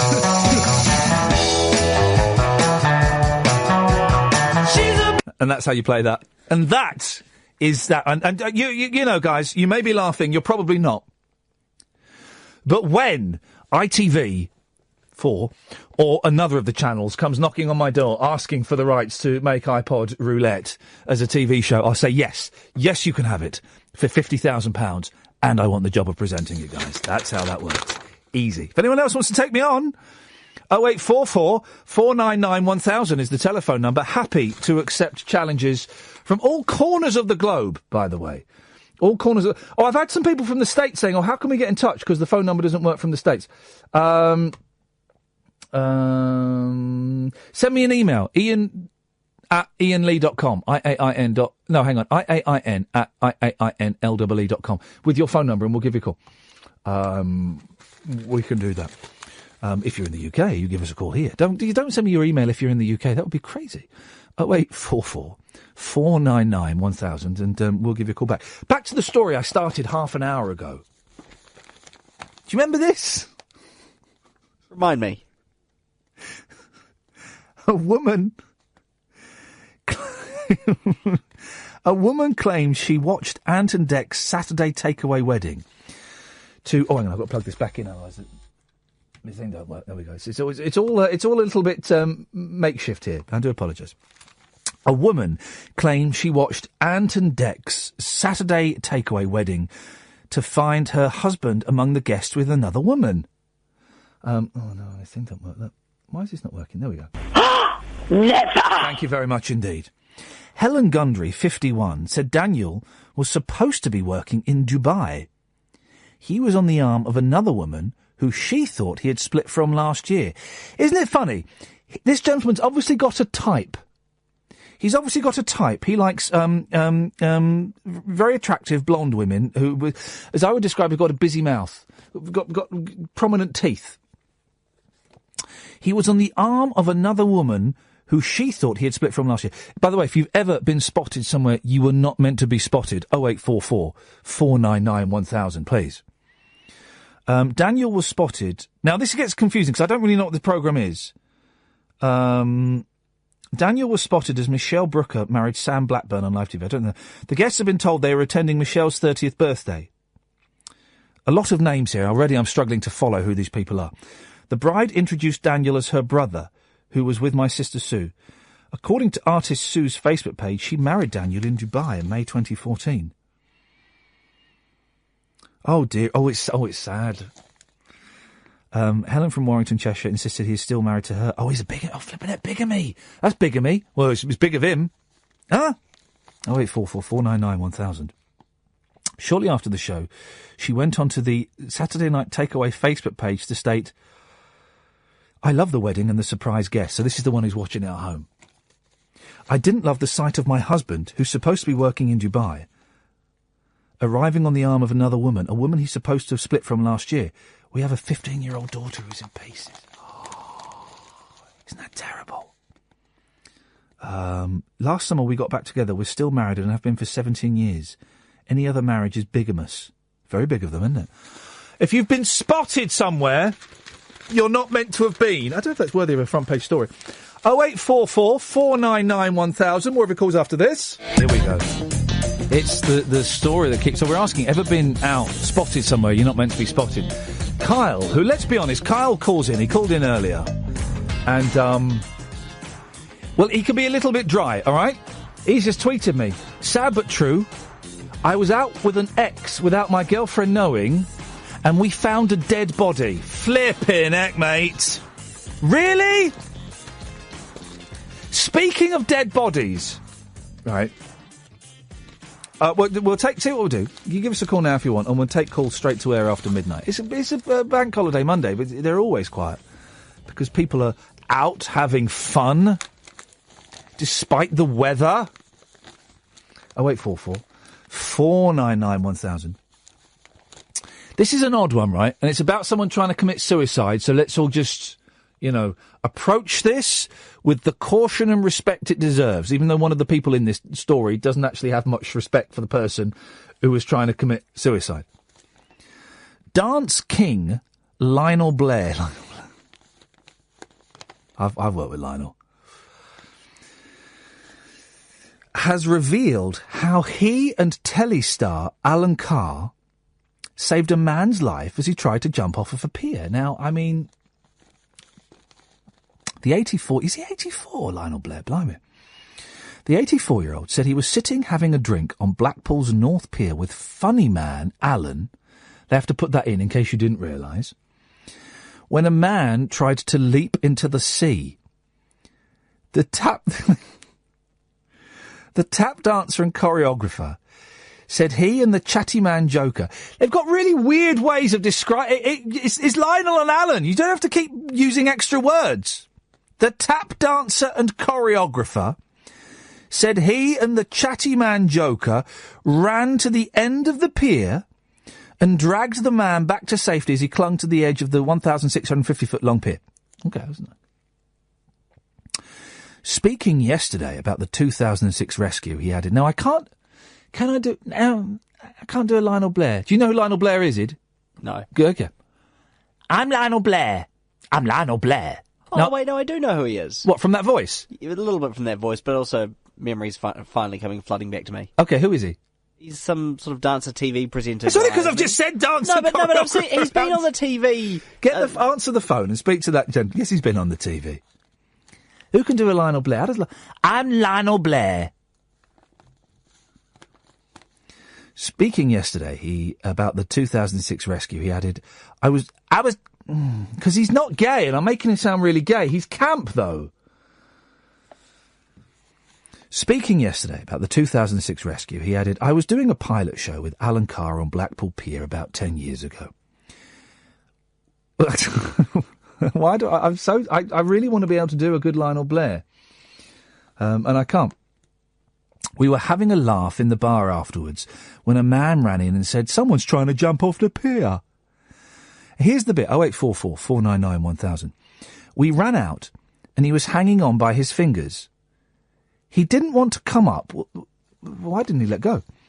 So Alan and I grabbed an arm each and hauled him back. Now, here's the thing. Right? He didn't even say thank you. Now, the guy was trying to kill himself. And he gets you and Alan Carr, I've met, and both are very, very nice gentlemen, right? Very nice gentlemen. Oh, well done, Ed. You've made a joke. Ed's made a joke on my computer screen. You've done a joke, haven't you? No, I didn't mean to make a joke. I was just pointing out that I couldn't remember the name of the show that I'd seen him on. You said, give us a clue where I'd seen him. So you want me to give you a clue? I'll give you a clue there. Seen him there? Seen him on the end of that? He didn't even say thank you. The guy was in mental torment, Lionel. For crying out loud. Give him a break because he didn't say thank you for saving his life. Give the fella a break. He'd probably read that and go, oh, that was me. Oh, that was me. He didn't even say thank you. Oh, God, he hates me. Lionel Blair hates me because I didn't say thank you. 0844 499 1000. Here's a corker. Do you remember when there was the 66 million... No, it was a £66 million lotto win, right? And only one ticket turned up. So one person claimed £33 million, and no one else had the other ticket. I think they found the other ticket with, like, days to go. But this woman rocked up, right? It was brilliant. I was on Sky News the day that this was in the papers, and it was obvious that she was just the biggest chancer going, right? Absolutely obvious. Because she rocked up with the tickets and said, I've got the winning ticket, but it's been in the washing machine, right? And the numbers are there, but the date's been washed off. But trust me, honestly, this is the winning ticket. Turns out it wasn't the winning ticket. There's a surprise. Lotto rinse machine is washed up. Lotto loser, Suzanne Hint. We're all lotto losers, though, aren't we? If we've ever played the lotto, which I won't because it's a tax for idiots, we're all lotto losers. Why would... Guys, seriously, right? The lotto's £2 now, I think. Why would you do it? Why would you do the lottery? First of all, why would you call it lotto? I hate that, and I've fallen into that trap. It's the lottery, the national lottery. Secondly, why did they ditch it could be you? Thirdly, why did they ditch you've got to be in it to win it? Fourthly, why the hell... I don't get those Noel Edmonds and Katie Price adverts. That doesn't work for me. And fifthly, I've just gone too far away from the original point. Oh, yeah. Why do you do lottery? Really? Where's the... Because I don't, drinking and smoking and doing drugs and stuff like that, I don't do any of those things anymore. But I can understand why you'd want to spend your money on it, right? I can understand why you'd want to spend money on it. There is some form of pleasure, either real or imagined, that you are getting out of that activity, right? Even going on the fruit machines, the gamblers, there's a kind of a buzz going on because you're doing stuff.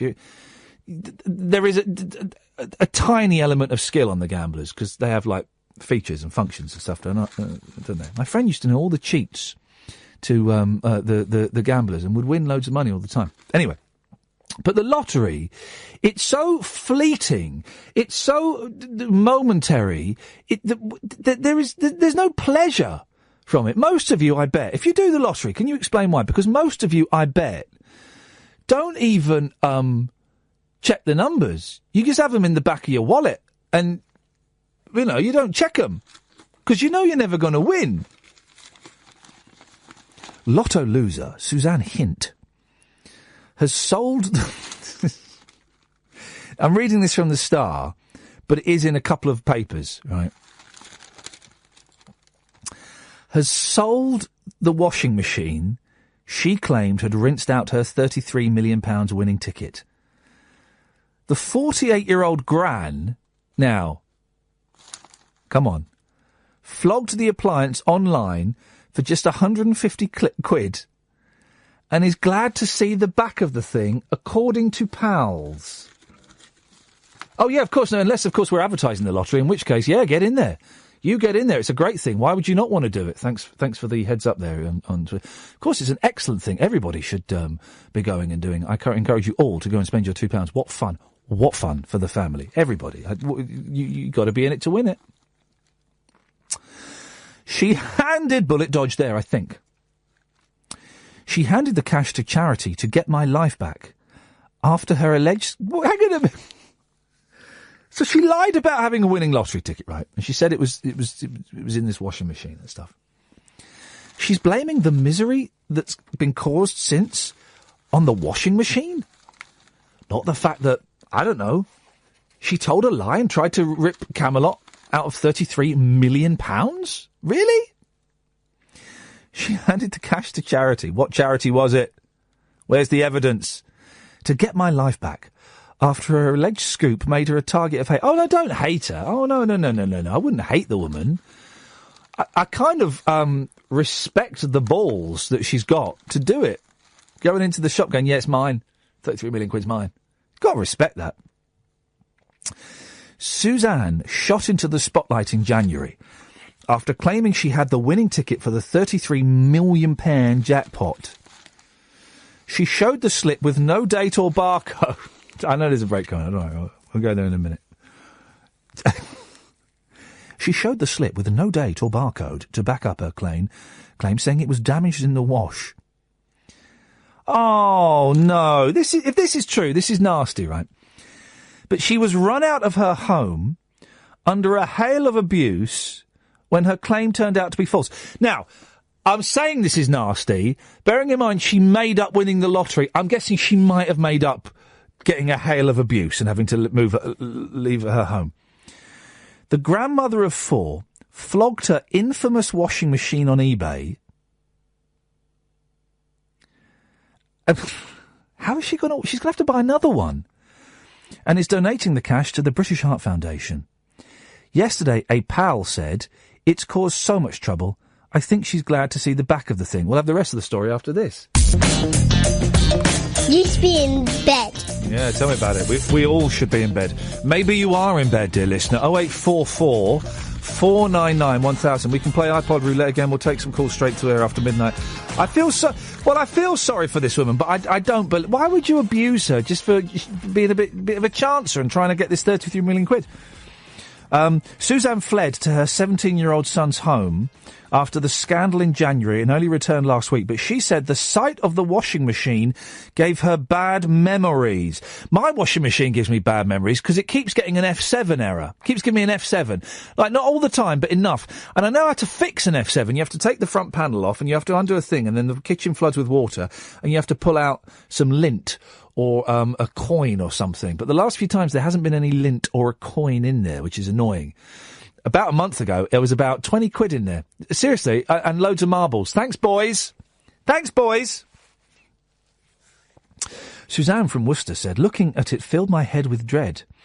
I hope that selling the machine and donating the money will mean I can get my life back. Oh.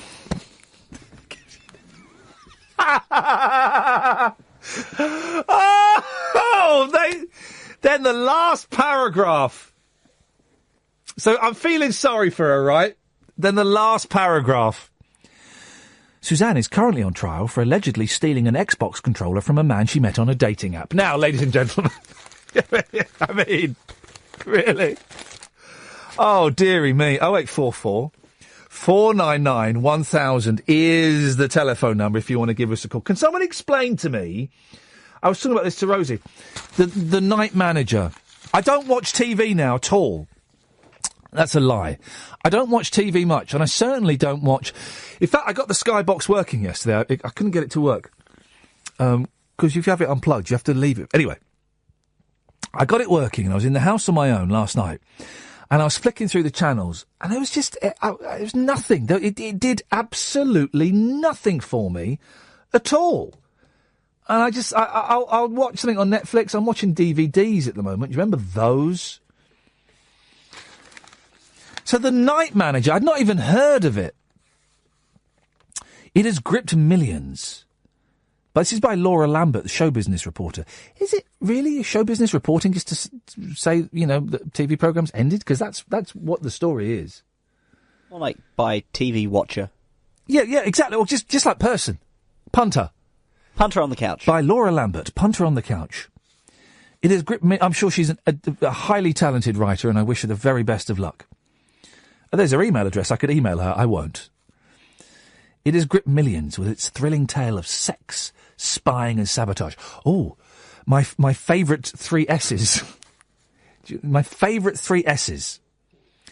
But the final episode of The Night Manager... There may be spoilers in this, guys. I don't know if you've taped it. But the final episode of The Night Manager was more notable for its violence. Heartthrob Tom Hiddleston. Who? Tom Hiddleston? Doorbells. Sorry? Hiddleston had a gun put to his head while Australian star Elizabeth Debicki's character was tortured in a bath. And viewers hoping for more pyrotechnics from the £20 million series were treated to a dramatic explosion scene in the dying moments as truckloads of weapons were blown up. Now that sounds like my kind of show. That I can kind of dig. 0844 499 1000. Oh, John le Carré. Here we go. The spy man, isn't it? The BBC adaptation of John le Carré's novel has won rave reviews and 6 million viewers. Is 6 million considered a lot these days? What channel was it on? BBC One? That's, 6 million doesn't seem a lot. I'm old enough to remember, Den and Angie's, wedding, or was it divorce, getting 21 million. And ended in a way which suggested that pleas for a sequel may not go unheeded. Of course there'll be a sequel. There's always a sequel, guys. Haven't you learnt that now? When I was growing up, the sequels were never as good as the first film, and then the third film was never as good as the second film, and so they were like Russian dolls in terms of quality. You just keep pulling another film out and it's a little bit smaller and a smaller budget and not quite as good. Nowadays, though, the sequels, they're all filmed at the same time, aren't they? All the Harry Potter films and, can't think of any other films. But they're all filmed at the same time. Although saying that, the Harry Potter films obviously weren't filmed at the same time. What happened to Happy Tree? I'm trying to call him back. It's not working. What the hell is not working? Why, what the hell is going on? Call back, Happy Tree. Happy Tree, call back. We'll get you on. Somehow. Or not. I'll just sit here reading the papers. I'm happy to do that. Hiddleston's character, Jonathan Pine, who strangled... I don't know any of these... It's basically just telling you what happened. Oh, I see. So it's supposed to be audition. Some feel the series has served as a lengthy audition for Hiddleston to be Daniel Craig's successor as James Bond, and last night's episode will only fuel the speculation. When his character ordered a vodka martini, 007's favourite drink, it prompted a flurry of tweets from viewers. Well, who cares? I mean, viewers are always tweeting in flurries. So this is the thing that gets me about modern life, and as we all know, modern life is rubbish. Thank you, Blur. Is the news channels, right? And radio does it a bit. Maybe am I guilty of this? No, I'm not. But news channels, right? Sky News and BBC News 24, is that still going, or did they get rid of that? They'll tweet us your thoughts on David Cameron's speech. Why are you asking for my thoughts on David Cameron's speech? Boris Johnson has come out in favour of Brexit. Tweet us your thoughts on that. Why? Why do I care what some random idiot who has access to Twitter? Why do I care what an egg thinks? Because that's what they're asking for. No, get me John Pienaar from Pienaar's Politics. Get me, as the show does, Pienaar's Politics. Get me an expert. I want an expert. As the great Nick Abbott said, when it comes to big stories like Brexit, I don't know what to think. I tend to believe the last thing I hear. So if I'm going into that polling booth and the last thing I hear is someone saying, well, of course we should be out because it's going to cost us a load of money, I'll go, yeah, that sounds fair enough. Yeah, I'll go along with that. There we go. Dave's in Kingston Hospital. Go to sleep, Dave. Hope you get well soon. Is there a hospital in Kingston? I don't think there is. I think you've been tricked, mate. I think you're in someone's house. There's no hospital in Kingston, is there? You're just in someone's house. You're a lodger. You've taken LSD, Dave. That's what happened. You've taken acid and you discussed a hospital fantasy with a friend, and now you've bought into it. Someone bring that man out from his drug-induced state, for crying out loud. He can't survive in there for much longer. 0844 499 1000. Loads of stories in the papers.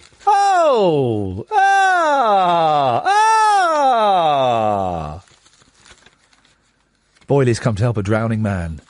Loads of stories in the papers. And I don't quite know what this is. Right, why? This is in all the papers. Am I missing something in popular culture? Did something happen over the weekend? it's a story about a guy on a wall of death, right?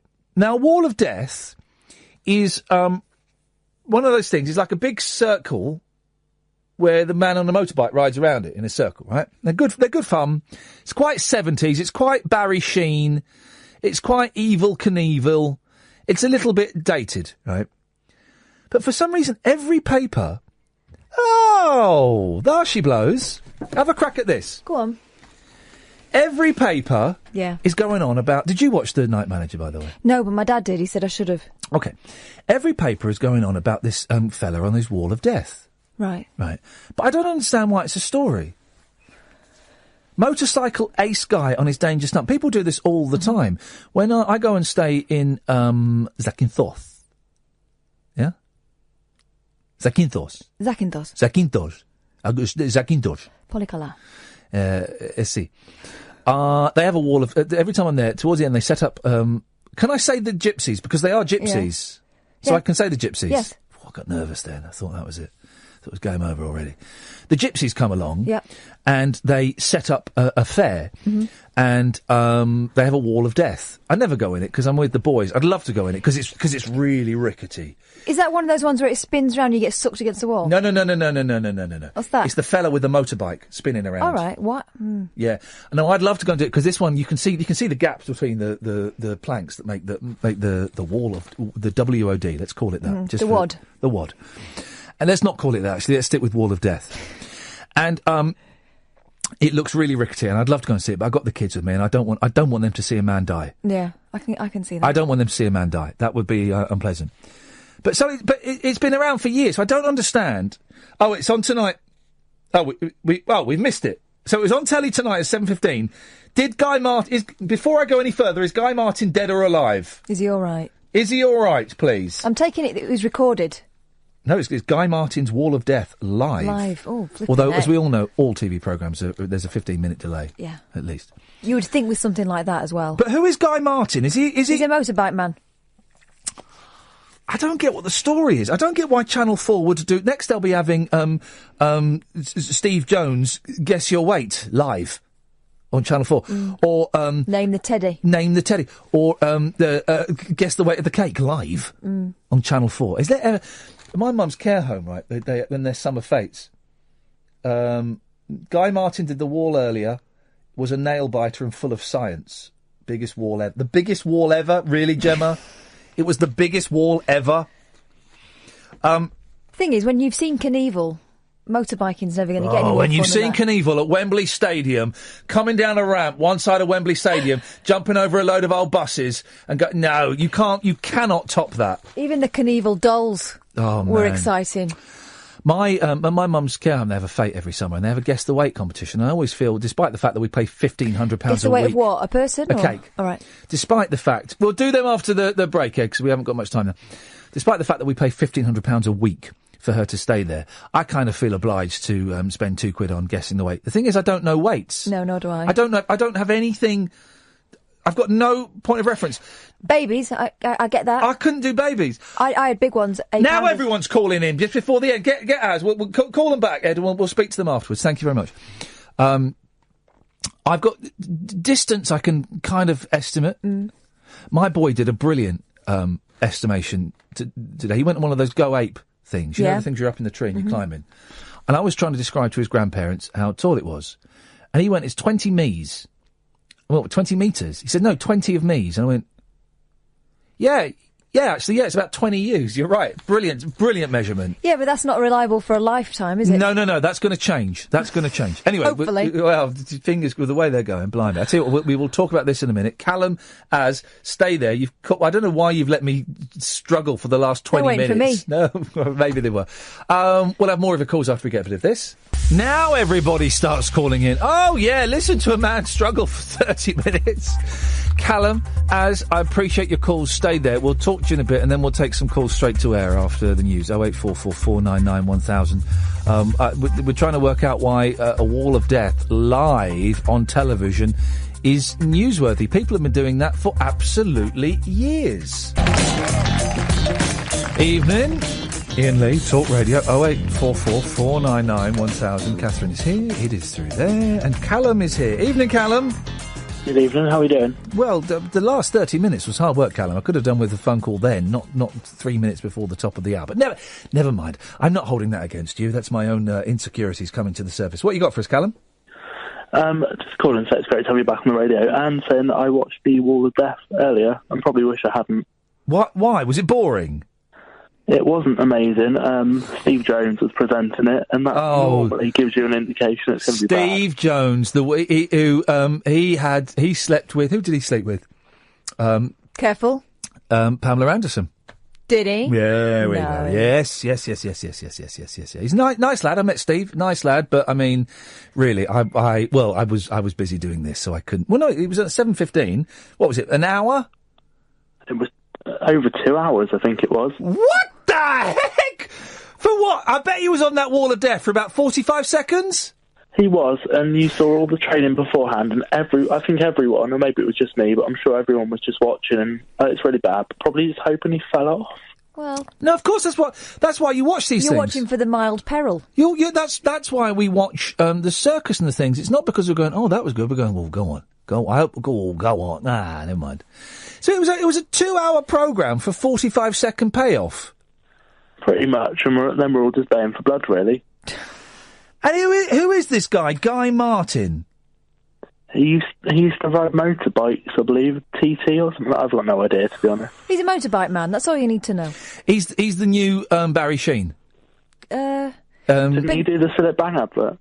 No, for goodness sakes. No, who did the Sillet Bang advert? Barry Scott. Barry Scott. He's the new Eddie Kidd.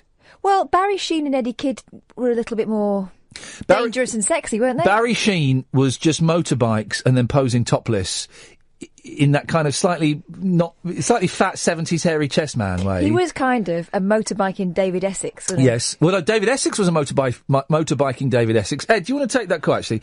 We'll do a call straight to it. Because he made the film Silver Dream Machine. I have a dream, a silver dream machine. So Eddie Kidd... Barry Sheen was racing. Eddie Kidd was stunts. He was the British Evel Knievel. Yeah, he had loads of metal in him. And Evel Knievel. Oh, and Eddie Kidd, of course, got very ill. Yeah. He got serious brain damage, I think. Yeah. He did in a terrible state. Very sad. Well, Callum, so it was a waste of time. Pretty much, yeah. Thanks very much. Glad we didn't watch it. Az is on the line. Evening, Az. Yo, you're right, Bob. How you doing? Yeah, I'm good, thanks, Az. What you got for us, boss? Yeah, Bob, sit. I just want to know, I need you to help me with something, Bob. Are you still fond of cats? I am still fond of cats. I still have Velvet all those years later. Wicked, it's Bob, her birthday. Okay. It's her birthday today. 5 minutes past midnight. Happy birthday, Velvet. Happy birthday. I wish you the best of luck and all the catnip in the world. There we go. I've got some catnip. I'm going to spray some. On my No, on my bed. I'm going to have a bit of catnip myself after this. I love a bit of catnip. You can't roll it up, though. No, that's bad, Bob. That's bad for your, But, Bob, I need you to help me, okay? Yeah, that's no worries. So, I've got my girlfriend on Skype right now, yeah?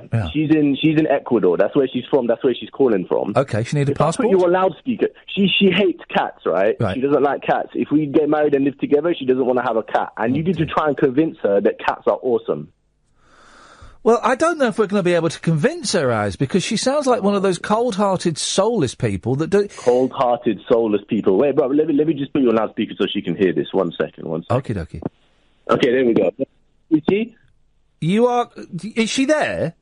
Yeah, she's on chat. Say something. Okay, what's wrong with you? Why could you not like cats? They're the most wonderful creature in the world. They're better than dogs. That's what I'm saying. They're much better than dogs. No, those are not fair. Oh, what? Hang on a minute. Where is she? She's in Ecuador. She's on Ecuador, yes, bro, in South America. What? Is she on Skype or something? Yeah, on Skype. Give us her phone number. We'll call her up. That's what. Okay, I'll do that then. I tried to email you, but I think I right, Catherine. Could you go next door? Could you speak to Az? Could you get his girlfriend's phone number in Ecuador? Yeah, I can speak Spanish to her. Okay, we'll go and do it. If indeed she exists. Just go. Just exactly. This is what I want to find out. Let's Az, stay there. Catherine's going to come and talk to you. Line 1, you're on the wireless. Hi, Ian. Hey. Hi. I've not been very good for the past 3 days. Uh-oh, what's going on? I've been started drinking, and it's just been really bad. and started getting depressed again. Yeah. And I just can't handle it anymore because, like, I always get better, but then I start getting back down again. And I just feel like I don't want to live anymore because there's no point, is there? Why does everything always have to be so bad? And why can't I just get out of my depression? It's a tough one, isn't it? It's a tough one. Do you know what? I was suicidal at the weekend. Was you? Yeah. Yep. Not this weekend. Sorry, the weekend just gone. The weekend before. Yeah, I had a terrible Saturday. All day Saturday, I was in bed in tears, thinking, what is the point of me even being alive? I might as well be dead. Yeah, terrible day. And I'm not saying that to play depression top trumps. I'm saying it to highlight that 8 or 9 days later, I still feel lousy, if I'm completely honest, right? But I feel better. I don't want to die right now. I'm having quite good fun. Not right now I'm having quite good fun, but I've had quite good fun this evening, and I don't want to die. And you've kind of answered a couple of things yourself there. You said that you come out of it a bit, then you go back down, right? Well, that means that you'll come out of this again. I know, but I just feel as if I failed again, and my drinking, and I used to drink late, and then I went out on Friday and just absolutely drank so much, and I haven't drunk for at least 6 months. Why did you drink? What were you drinking for? Because I just had enough. It was just screaming at me. Yeah. And it was like that. I just felt like, what's the point? Yeah. I've had enough. Yeah.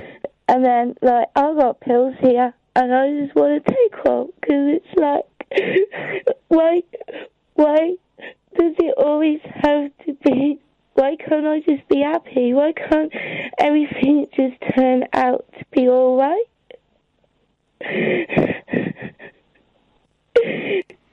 And it's just really bad. Yeah. The thing is, I'm laughing because I'm identifying with you. What pills you got? I've got paracetamol and I've got aspirin. How many you got? Altogether, about 36. Yeah, right. I tell you what. It's going to sound like, don't take those because that won't kill you. That'll just make you feel worse. So don't take those because you're just going to make yourself puke, which is, I'm sure, is not the desired result. Okay, so that ain't going to do what you think you want it to do. It's just going to make you feel worse. Are you drunk now? No, I've not had any drink today. It's just that I've just been crying all day. Yeah. Well, the thing is, right, there are now chemicals having a little bit of a battle in your body, right? Because you're chemically imbalanced in your head, like I am. So we overreact to things, we underreact to things, we hear things that aren't necessarily there, and we hate ourselves, right? I'm guessing you hate yourself. Yeah. Yeah, it's nuts, isn't it? It's actually nuts.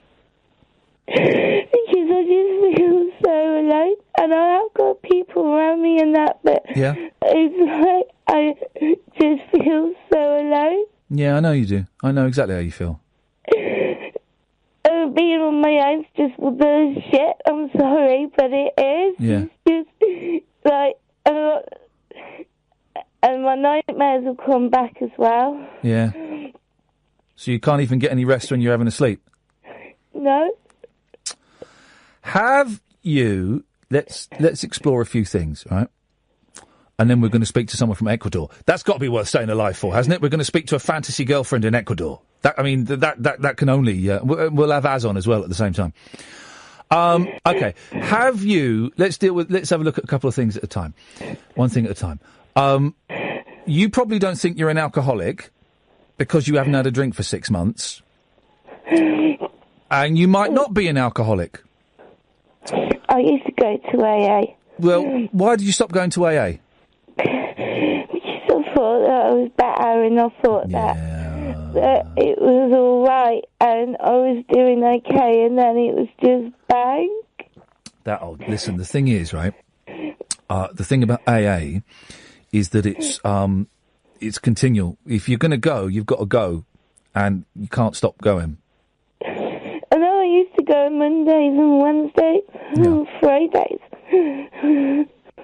Because I know that there's always an AA meeting every night. Yeah. Well, and these are suggestions, right? What do I know? Why should I speak? For I know nothing. To quote a line from a film. My suggestion is you go back to AA, because I've got friends who are alcoholics and drug addicts and all these kind of things, and gambling addicts and stuff, and their lives have been saved and turned around. Now, it doesn't fix your head, and it doesn't fix the reasons why you drink or why people take drugs or why people gamble, but it helps get the booze out of the way, so then you can start addressing the issues as to why you feel you need to drink. Do you know what I mean? It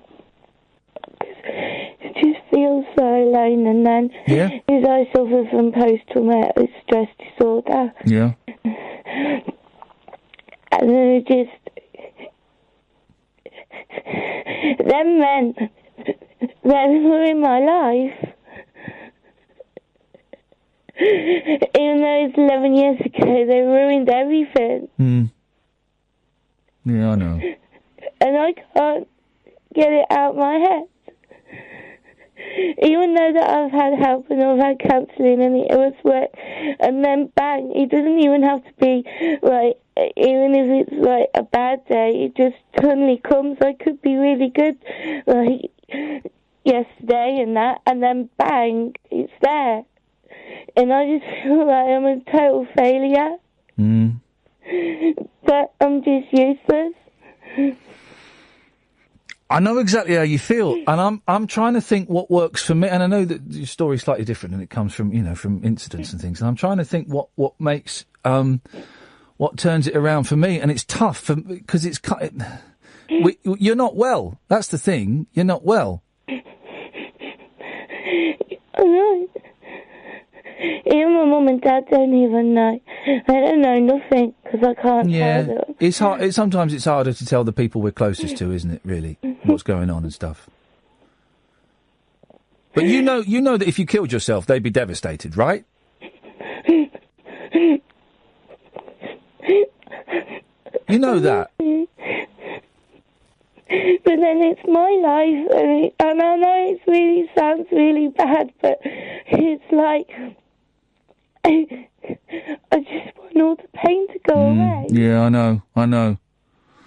I know exactly how you feel. I just want it all to go, and I just feel like I just hate everything. I'm sorry. Right, are you at home now, yeah? Yeah. Right. Put the pills away, because you've not got enough pills there to kill you, right? And you're just going to make yourself feel sick. So get rid of them, okay? Because they're not going to do any good. Go, do you know, I mean, this sounds really patronising, right? The best advice I can give you now is go to bed. Go to bed. Listen to the rest of this rubbish. Get ready. There'll be two shouty men on at 1 o'clock. That might give you the fright of your life, okay? Go to bed. Turn this off. Turn the lights off. And just breathe. I don't know if you meditate or do any of that stuff. The meditation helps me. Just do a bit of breathing and just relax. Doesn't matter if you don't get to sleep. Don't worry about getting to sleep, because if you worry about getting to sleep, then you'll get even more anxious. All you've got to do is get through till 8 o'clock tomorrow morning. That's it. And then you can look at things again. Yeah. A couple of other suggestions. I don't know if you heard we had Matt Haig on Friday, who's written a brilliant book, Reasons to Stay Alive. I think they should prescribe that book on the NHS, right? It's only, I saw it on Amazon. It's about £4 on Amazon. Can you afford that? Yeah. Right. Have you got an Amazon account? No. Right. Get on there, set up an account, or get someone who's got it, and order Reasons to Stay Alive by Matt Haig, okay? Because it's written for you. Okay? Yeah. Can you do me one other favour? Yeah. Have you got a pen and paper? No. You haven't got a pen and paper? Blimey. No, I'm on my bed. Find a pen and paper. Yeah, okay. Have you got one, or are you pretending you've got one? No, I'm going to get one now. Get one. I'm going to give you a phone number. What was that? I'm going to give her your number, Kath. Is that all right? I'm not going to give her no. Oh, dearie me. She's not well, is she?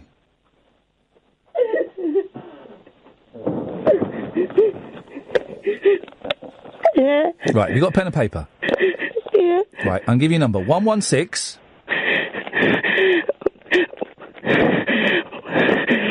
116... 123. 1, 2... Right, that's the Samaritans, right? And when people mention the Samaritans, think, oh, they're awesome, right? I've called the Samaritans. I've got no problems admitting that. Sometimes it's just when it's not appropriate for me to talk to a friend or a family member, I can phone them up, I can give them a fake name, I can say whatever the hell I want to them because they are, I'm just a bloke. They are trained people. They won't give you advice. They're not allowed to.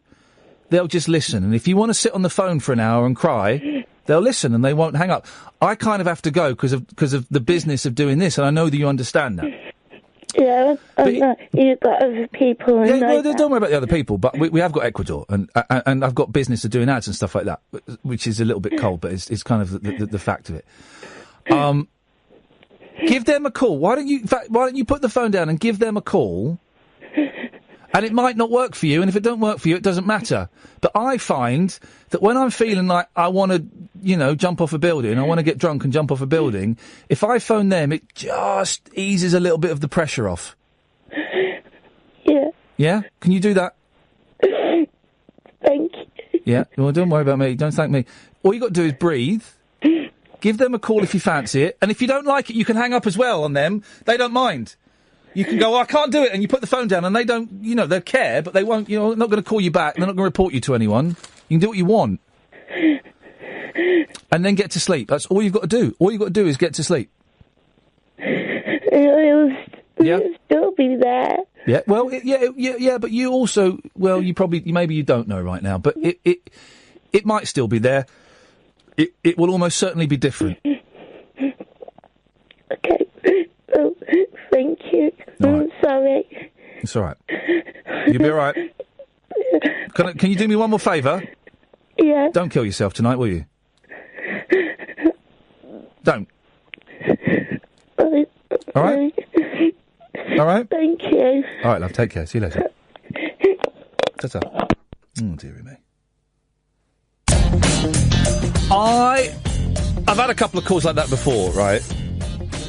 And there's always a part of me that thinks it's slightly exploitative to continue it on the air. And loads of people say nice things on Twitter, There's always a part of me that thinks it's a little bit exploitative. Kath, come in for a second. I want to talk it through with you. I think we need a debriefing after that. And that young lady's going to be fine tonight. I can tell that she has it within herself to do what she needs to. Do you know what I mean, Kath? Yeah. There's always a bit of me, it's only happened a couple of times, that thinks, should we take this off air? Should we play a record or something? And, but she called in, and I've spoken She wanted to talk to you. I've spoken to that young lady before. Yeah. And, sometimes she's very up, and sometimes she's very down.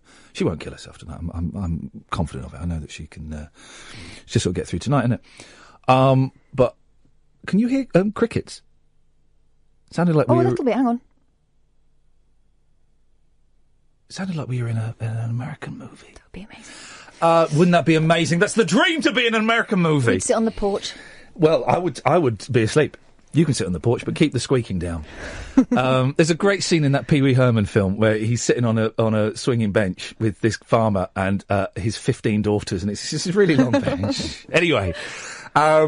She'll be all right. I don't want to dwell on it too much. Thank you for the nice tweets. I'm just a bloke, and I always worry that I reveal too much about myself. No. Samaritans are amazing. They're not allowed to hang up. My mum used to be a Samaritan. They use fake names, right? And it's horrible. They would get people phoning up and masturbating down the line. Because they know you can't hang up. Because you can't hang up. Imagine people masturbating to my mother. Oh, there's a sentence. Right, so, and, you know, this is the joy of doing a show like this, Catherine, and I know you embrace it, is the clunky gear changes. Yeah. And I know that last caller won't mind a clunky gear change as we go to Az.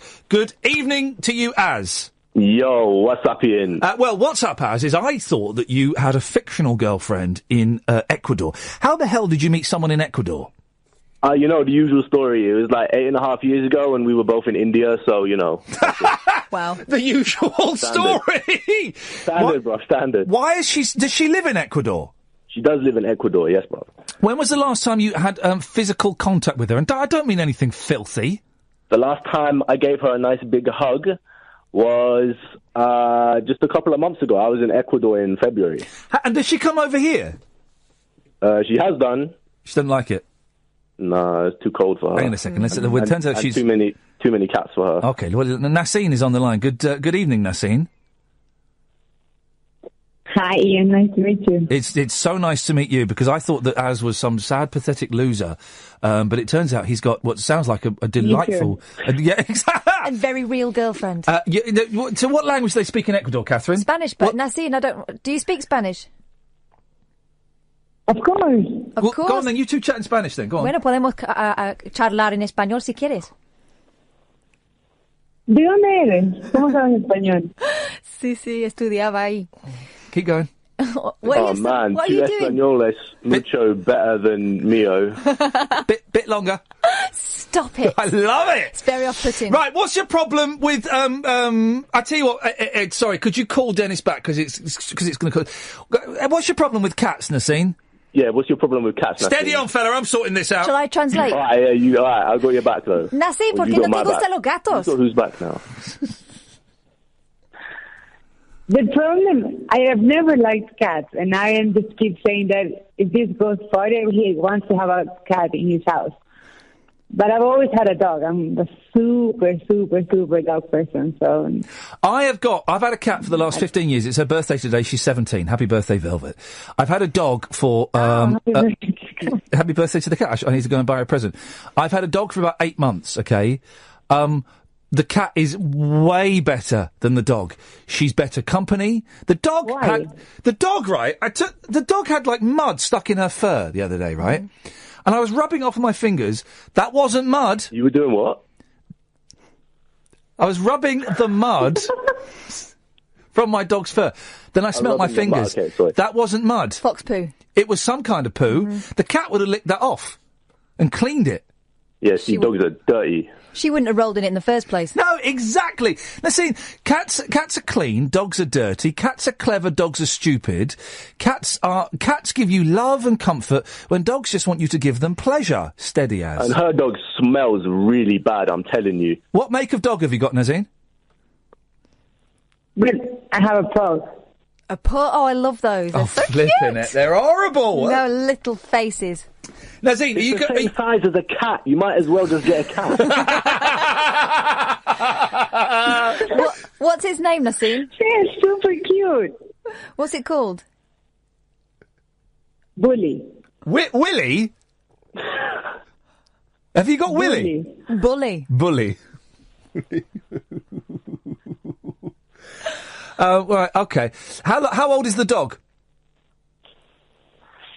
Like 8 years or more, probably 10, I think. Oh, she don't even know how old it is. Gosh, she must really love it. If it's 10 as... What happens when you get a dog? Love just dies. With the cats, it goes till the end. If it's 10 as, you've probably got another 4 years. Pugs don't live too long. And then once it dies and she's really upset, oh, my Bully has died, he's no longer with me. Don't do the voice. I'm losing my best friend. You go, oh, don't worry, I can cheer you up. Here's a cat. I could get a cat and dress it up as a pug because they're the same size. And when she falls in love with it and I take all the disguise off it. Then you whip the disguise off it and then she's got it and you can't get rid of it. You can't get rid of it. Bruv. Nassine, are you sure you want to carry on with this guy? He sounds dodgy. No, I'm just going to break up. That's awesome. That's not according to plan. You guys were meant to have my back about the cat and sort out that. Hey, I'm a poet. Do you know what? I'm actually on Nasseen's side. I think she should dump you, mate. She can do much. She needs a hot Ecuadorian fella to make sweet, passionate love to her. Oh, great. Thanks for that. Loyal listener since like 2006. Okay. And you're going... Bye, Az. He'll be listening a bit more now. He's lonely. Nasseen, I may disagree with you about cats and dogs, but I think you're absolutely right when it comes to boys. Dump that loser and find somebody out there that you can get on with. Okay, I will. Nice to talk to you, Nasseen. Ta-ta. There we go. What a delightful... I believe that's the first Ecuadorian phone call I've ever taken on air. We should do this. Problems, personal problems. We can handle it. We've caused one couple to split up. Job done. That could have taken years.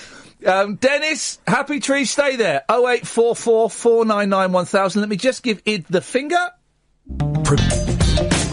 Well, tonight's show has been, I was going to say delightfully, and I'm going to stick with the word delightfully, even though, the part of the last half an hour was not delightful, but it's been delightfully ramshackle, bouncing all over the place, from the light and indeed to the very shady. It gets even shadier. Is Dennis in Dunstable? Oh, Dennis. Hello, Kathy. Hello. How's the big one and the little one? Okay? Still big and little. Yeah, they're doing all right. Right, now, Iain, did you ever get round to doing that Priceless Celebrities on a Saturday night? Pointless. Oh, Pointless. Priceless. Yeah, I did. Now, I recall, for those who don't know, I filmed an episode of Pointless, me and Keith Chegwin up against Michelle Heaton from Liberty X. She was with Anthony Costas from Blue.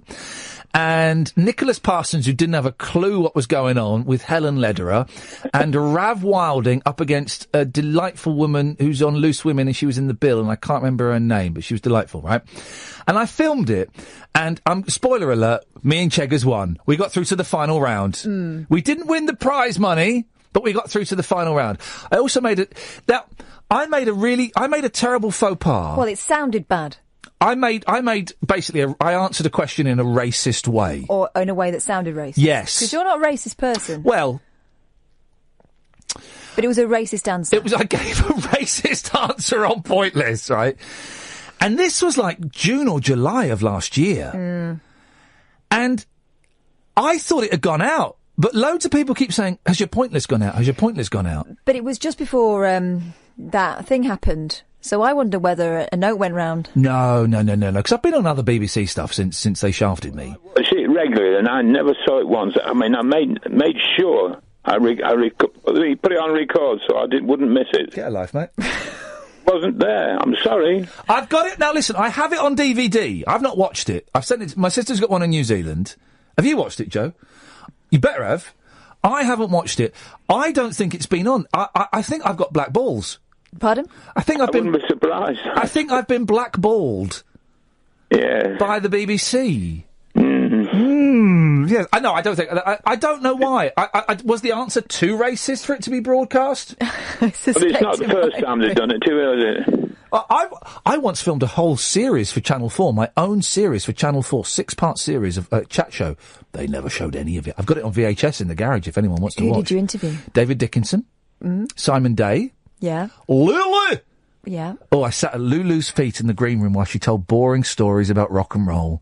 She's so beautiful. Patsy Palmer. Yeah. Like Pats. Who else was there? I don't know. My TV, let's be honest, guys, my TV career has not lived up to its early expectations, and that's absolutely fine. Well, Iain, can you run a copy of that thing and send me one, please? Do you know what, Dennis? Instead of the £10. I'll burn. Remind me, because I may forget. We'll get your address, and I'll send you a DVD of me on Pointless. How about that? That's absolutely superb. Cheers, my dears. Ta-ta, now go to bed. That's for the one person who cares. I better do it quickly, because you ain't going to be around for much longer. Happy Tree! Hey, how you doing? Hey, I'm hungry, man. I'm really hungry. I've totally muffed up my eating today because I slept a lot. I slept a lot today. But this shift is messing about with my eating. I'm getting home and having a slice of toast.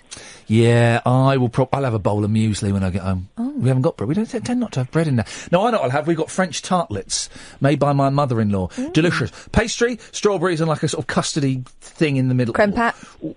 Creme pat. No, that's not her name. Anyway, Happy Tree. What you got for It's us? 2:30 here. It's 2:30 here, and I've just had some curry. So I mean, just eat when you want, man. What's exactly? That's the ticket. What's the thing? They say don't eat a big meal before you go to bed because you'll get fat. It'll sit on you. But you. I'm fat anyway. Well, there's the answer. Get fat anyway. There's a great thing. I'm glad you've reminded me of this, guys. There is a brilliant thing, right? There's obviously nothing going on in the world, right? So this is utter bullshit. Don't worry. We'll take it straight here. Page 33 of the Daily Mail, the Inspire section.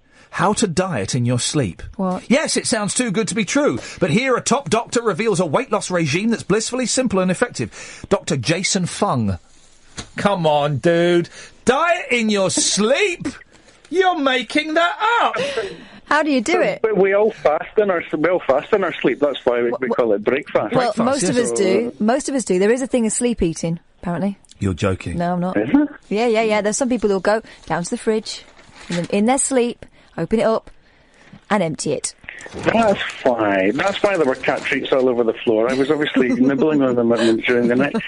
Talking about cats, actually, you were saying how wonderful and clean they were. Yeah. Just as I was waiting for the call from your station, one of my lovely cats had done the poopies and then jumped up in a cabinet and left an interesting design on the wall. Oh, blimey. Yep. And I'm like, clean yourself, girl. But my cat doesn't go out now because we've got the dog. So the cat kind of lives in the bedroom, in my bedroom with me, and we have like an ensuite. And she's because she's old, she's quite happy with that. And I put her out in the garden, but she just can't run straight back in. But it means the litter trays in my. She lost recently. Sorry. Did she not get lost? Well, I said recently. She did get lost. She got lost for 5 days. It turns out she was hiding under the wainscoting in the kitchen. But the litter trays in the kitchen. Do you know? I thought it was in your bedroom. In the bedroom. I heard this study recently. There we go. I know in the last couple of days, something that poo kicks out. Yeah. Cat poo. It makes you go blind. Makes you go a little bit nuts as well. Yeah, that explains a lot. But also, I've heard something I never thought I'd hear, and I'm probably the only person that's ever heard this. I've heard my cat weeing. I've heard her weeing, and it's a really, it's, first time I heard it, I thought, who's that in the bathroom? Is there a burglar in the bathroom? Having a wee? And then Velvet just pads in. The wet bandit. It's the wet bandit.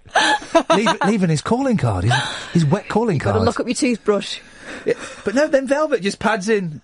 Oh yeah, were you listening? No, you're a pervert. And that was that. Honestly, it was like a docker. I couldn't believe it. Does she not? Okay. What? Well, you could hear it. What, you think she coughs or something? You think she does the flush so that while Whistled. No, I mean, it sounded like she was going in the loo the way you were going on. You can hear it in the litter tray. Wow. Honestly, it's outrageous. What a charming story that was. Happy Tree, go on, what you got? Or was that it?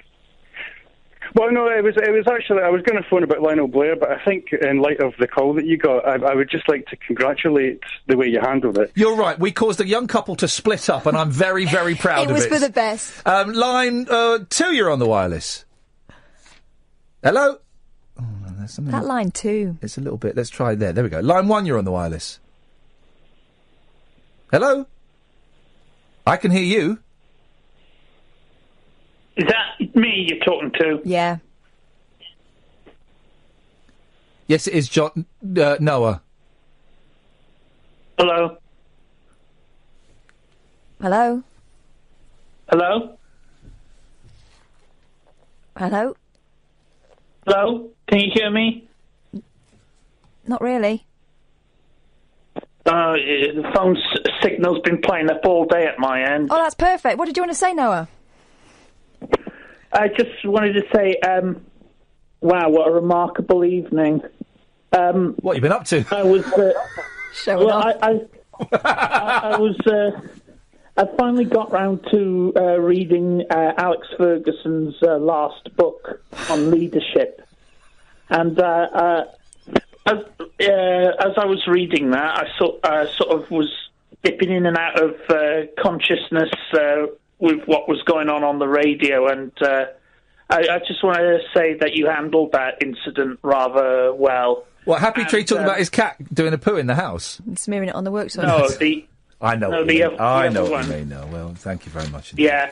Well, one thing to, if this is any reassurance, if they were serious, if they'd been serious about taking their life, they wouldn't have called you. They would. No, don't. Now it sounds like you're daring her. It sounds like you're daring her. Don't. I know what you mean. Often it is a cry for help, but often as well, people do it. And people do it. And I'm sure she's not going to do it. Tonight. I'm confident that she. I just think she wants things to get better rather than to end it. Yeah. I think that's what it is. Well, let's. Also, also to lighten it a little bit. Here we go. Here comes the light. I wouldn't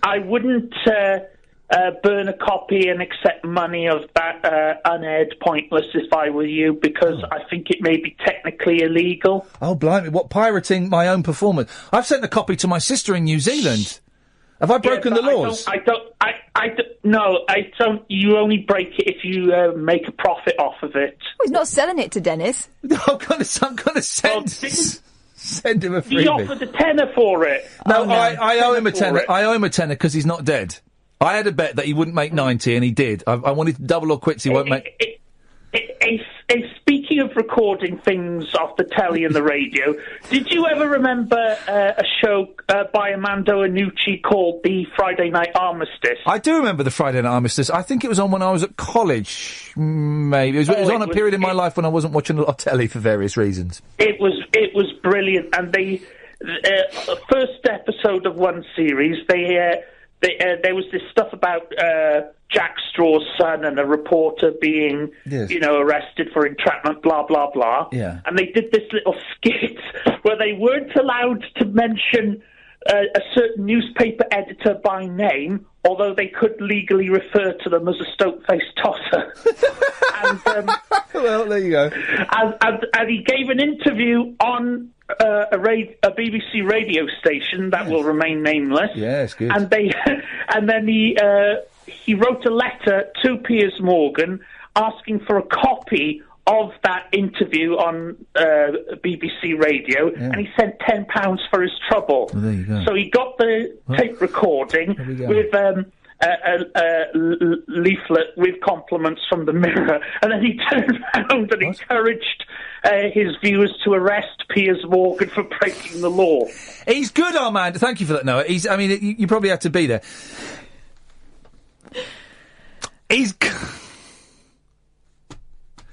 Let's put Armando Iannucci on the list. Let's get him on. All right. Let's put him on the list. We can ask him. The number of people that we've asked... Jim Dale's coming on. Yeah. We'll go to break in a second. Let me very quickly just take this call because I've been waiting. Line 2, you're on the wireless. Hello. Hello there. Hello, Ian. It's Jan. Hello, Jan. Hi, how you doing? I'm all right. I've just discovered I can lift... Don't mess with that. ...the control panel out of the desk. These screws are fake screws. It's not screwed in. Wow. It's not screwed in. There's nothing worse than a fake screw, Ian. Oh, cheeky man! I've already just been talking about people masturbating to my mum. Can we not say those words together in that order ever again? It's quite healthy for me. No. Well, you've cheered me up, actually, because I've got the raging hump. Oh, blimey. I phoned the other night and told you about my parking ticket that I got because I went to Matalan. Oh, yeah, because you spent 3.5 hours in a car park where you were only allowed for 2 hours, yes. That's right, yeah. Yes. And anyway, I've gone to pay it online, and I've got to pay the full bloody whack because I've missed it by 2 days. Jan! I know. I'm not happy. So how much... I've had to pay how much have you got to pay? £85. Ooh, mate. That could have got you a lot of tops at Matalan. I get a lot of parking tickets. I'd struggle with my driving, as we may find out later on in the year. But it was an expensive trip. You've got to pay the parking ticket. Mate, Jan, I've got to go because I'm really late for the ads, and it's furious with me. I can't even make eye contact with him. Parking ticket, pay it, fume about it, let it go. You should be in bed. Yeah, you should be in bed. Let's take this call, and I'll tell you how you can diet in your sleep. Oh, excellent, thanks. Line 6, you're on the wireless. Hi. Hi. How you doing? I'm all right. What you got? I've been sat in my bathroom for nearly 3 hours listening to you. Why are you listening in the bathroom? Because, everyone downstairs is watching TV, all that Geordie Shore rubbish and stuff like that. Yeah. Children in the bedroom trying to sleep. Yeah. I'm the one who's got 7 kids, so they're, everywhere. Headphones. Have you not got headphones? Get some Beats. Yeah. Yeah, my children stole my headphones and broke them. Oh, this is the thing about headphones. They are very, very breakable. The Apple ones, I've not tried Beats, but all of them, they break very, very easily. It's very frustrating. See, another thing that breaks easily is the cable to charge the iPhones. Oh, yes. That breaks. Apple know what they're doing there. Steve Jobs was a genius. They're not hugely flexible, are they? No. They take a lot of stress near the old... Yeah, the old socket. Yeah. You know about that. Don't they give you a free one if you take it to the store? No! Do they? I heard a rumour. No. Well, go and try it out for us. Try it. I've heard this. I've heard this. We'll do a consumer test. Yeah. I don't believe that's true. It's what I can't confirm it is or not, but it'd be good. You can't go around spreading rumours on national radio. There's going to be a rush at the Apple Store tomorrow now. There's going to be a rushing at the Apple Store tomorrow now. Possibly. Well, anyway, is it a nice bathroom? No, I'm in the middle of decorating it. There's tiles everywhere. Blimey, be careful. Do you still put matches in between the tiles? No, I've got little crisscross spaces. Here's the thing. My boy got battleships for his birthday, right? Good game. Well, we never bothered to get it out. And the weekend I thought, right, we're going to crack this open. So I set it all up. But we've lost the 84 red pegs and the 120 white pegs. Oh. They've gone. And I said, where are they? I don't know. Well, you took them out. You've been playing with the peg. Where are the pegs? At first of all, I said, we can use matchsticks. And then I thought, no, we can't because it's not 1979. And also you need two different colours. You need red and white. Paint them? Well, for crying out loud. So here's a question. Where can I get the pegs for battleships? You can't buy them separately. Just don't be tight. It's dead cheap. Buy another one. I'm not spending 16 quid on another battleship. Is that how much it is? Yeah. Okay, that's dear. Yeah. Get on eBay. You'll probably get a whole battleship set. Here we go. For 5p or something. I know. Do it on a pad and paper. Oh, no. We've got the set. It's easily done. No. It is actually easily done. But no, he's 6. Enjoy that. Well, he ruined it for himself. He can do it the hard way now. He probably did. Jamie, anything else? No, I just thought... Oh, God, you sound miserable. Well, you got... Listen... I'm on bum and legs. Well... There's only one place to sit in here. Tell me about it. Is he sitting on the toilet? Is he sitting on the lavabo? Or in the bath? Line 7, you're on the wireless. Right. Oh, God, not you again. Yeah, well, it's the address you wanted. No, don't give it to me now, Dennis. We're on the air. You'll have everyone coming round looking for sex.